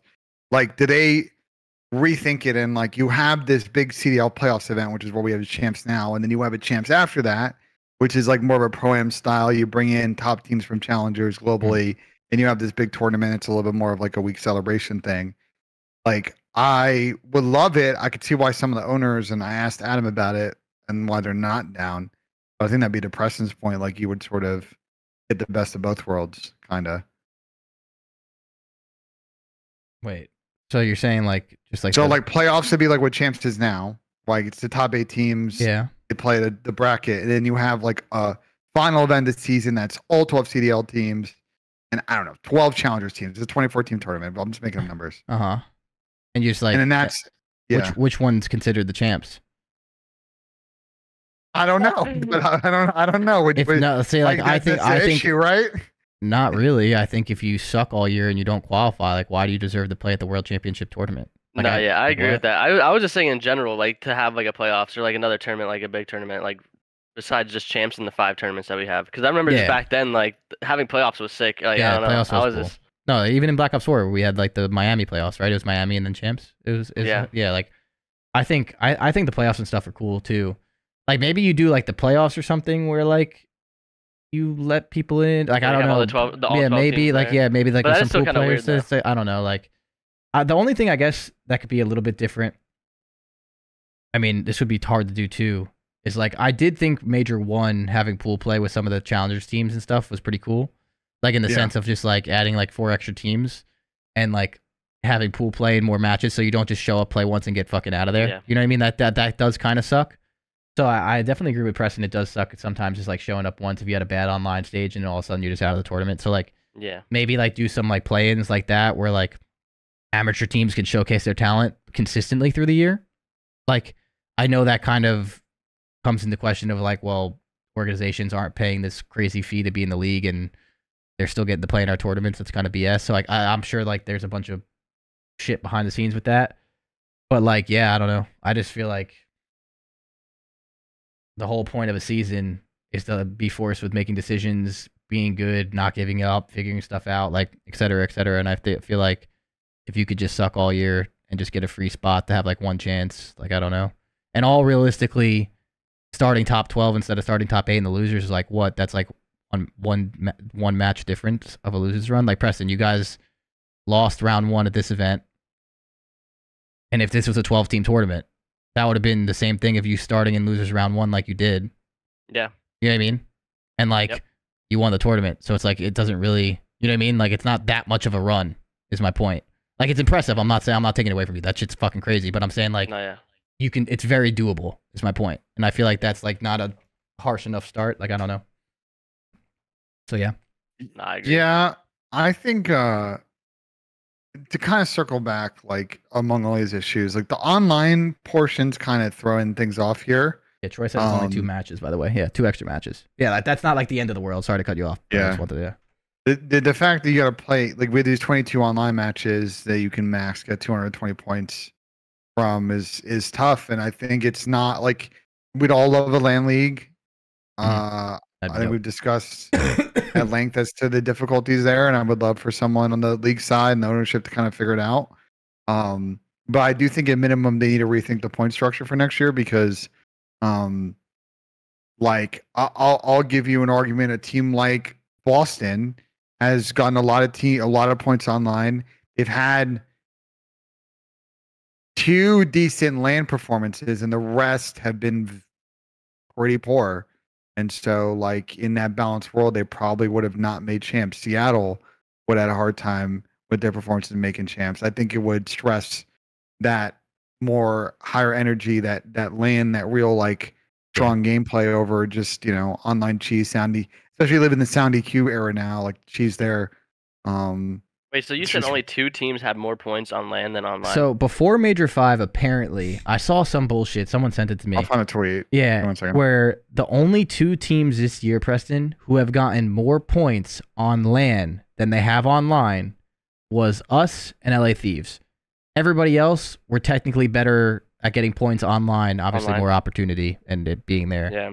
And like, that just shows you the format's a little off, in my opinion. Because the points should be like doubled on LAN, if anything. And that goes with you guys. You guys won a fucking event, and you guys still had more points than you had online. I know you had some struggles with the flight thing, and you didn't have a good major, but like, still, Chris, I think like if you guys win an event, I feel like that should solidify you guys almost like guarantee what. To clarify, because I found the updated tweet after this LAN. 4 teams actually got more points on LAN than they did online. This is after the event because New York. The New York. FaZe, you guys had 150 online, 235 on LAN. It's a pretty good split. New York had 150 online, 170 on LAN. Toronto 140 online, 165 on LAN. LA Thieves 120 online, 165 on LAN. That's everybody that was positive. ROKKR ended up 110 even on both sides of it, and everybody else was negative. Yeah, as far as and that's only the 18s qualifying for champs. I don't know what the game was. And even New York split is crazier because they won 2 majors. Yeah, like that's my point. I feel like New York should be like high and above almost everybody for the most part. Like I know didn't LAG win a tournament and not make champs? Is that what it was last year? Yeah, last year, yeah. Which is pretty crazy. Granted, they I mean, I would say they sucked. Stage, yeah, they sucked outside of every stage other than that, online and LAN for the most part. But still, I think there should just be more. It's more or less not for the teams that are winning, Preston. I would say I feel like it's just for the teams that are getting like top 6. Like here's a great example, Chris. Boston had 140 points online and 50 on LAN this season.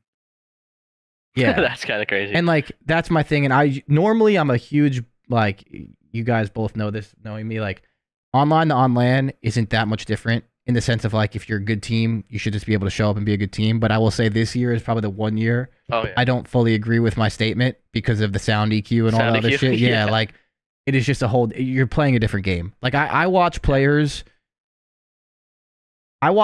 play this game online and like literally crouch in a corner and hold one angle and sound whore the back angle because like it's so it will work. You don't do that. That shit doesn't work on LAN. That shit doesn't work. I on watched LAN. Caesar like, full sprinting on LAN, like just no dead he popped and the guy didn't hear him. I was like, holy shit, this is insane. Oh dude, I make comments all the time in the dugout when I'm watching. I'm like, wow, this guy would have no chance making this play if this was, you know what I mean? Like it's just so funny and like.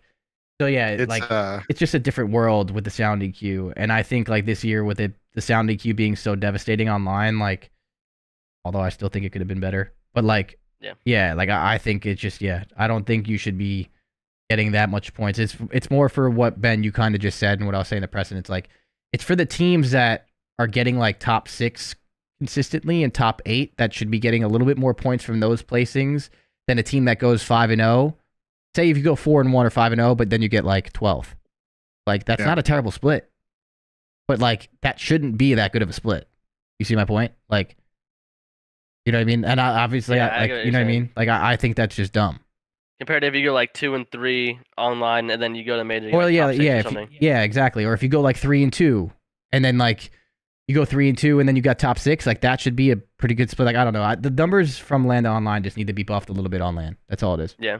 I really, maybe it's an off-season conversation because it's like there's the fact there's 12 teams in CDL. You have 22 matches this year because you played 4 for Major 1, 5 next 4. There's 11 other teams in the CDL, so there's an unbalanced schedule because I assume online you guys played every team twice and then you had 2 matchups against someone. So there's a schedule difficulty thing there that's not being factored into. I mean, there's a lot of solutions you can do, but I think, especially if the league is not going to step in on the sound EQ thing, which sucks, and I really hope the players and coaches figure something out. Like, we need to devalue online performance next year because it's 2 different games, and I don't see it changing the rumors that we're getting a new game, it's the same engine or the same sound EQ problem, like it's gonna suck. Yeah, the sound EQ is still gonna be there. Yeah, no, unless they can somehow like take it off online. I just don't think it should be allowed. And like I still firmly believe that if you just made it a rule that if you're caught using it, like there's a serious consequence, and like you did some random testing, like tests here and there or some shit, and like anything, like I feel like I know how that works because there's so many ways around that where you can like cheat pretty easily at that point, Yeah. But like, dude, I don't know. Like Preston, you play the game way more than I do at that level. I mean, bro, like it literally looks different. Like from a coach's perspective, I'm watching people like when my team's scrimming, and I'm like, holy shit, this guy's actually holding this cut by just like listening for one side of this cut, and I'm like, that's ridiculous. Like, yeah, it's insane. No, I do think if they did make it a rule and said like if you do use it, then there's like penalties to it, like you get forfeited or something even worse, maybe. Like I don't think many people would actually use it. I would and, say like, 99% stop. Yeah, and just if you just randomly did like random checks, like just once in a while, like people are gonna be scared to use it. Yeah, and like I think that's enough to like at least have the integrity of that better. But I will say one thing, even without sound EQ, the sound in this game is insane online. Oh yeah, it's just because you have a headset in a quiet room and it's blaring and you can hear everything. Like where like the environment of a main stage match with the earbuds and like vibration and the white noise and people screaming and everything else, like it's just like a whole different environment. So I just think, to be honest, this game's sound is just ridiculous to start with, and the developer support's never going to be there, so it's just like tough. But like, yeah, I just don't think with how things are playing out, and it looks like in the future we're probably not going to be able to do much about it, that we should be valuing online as much.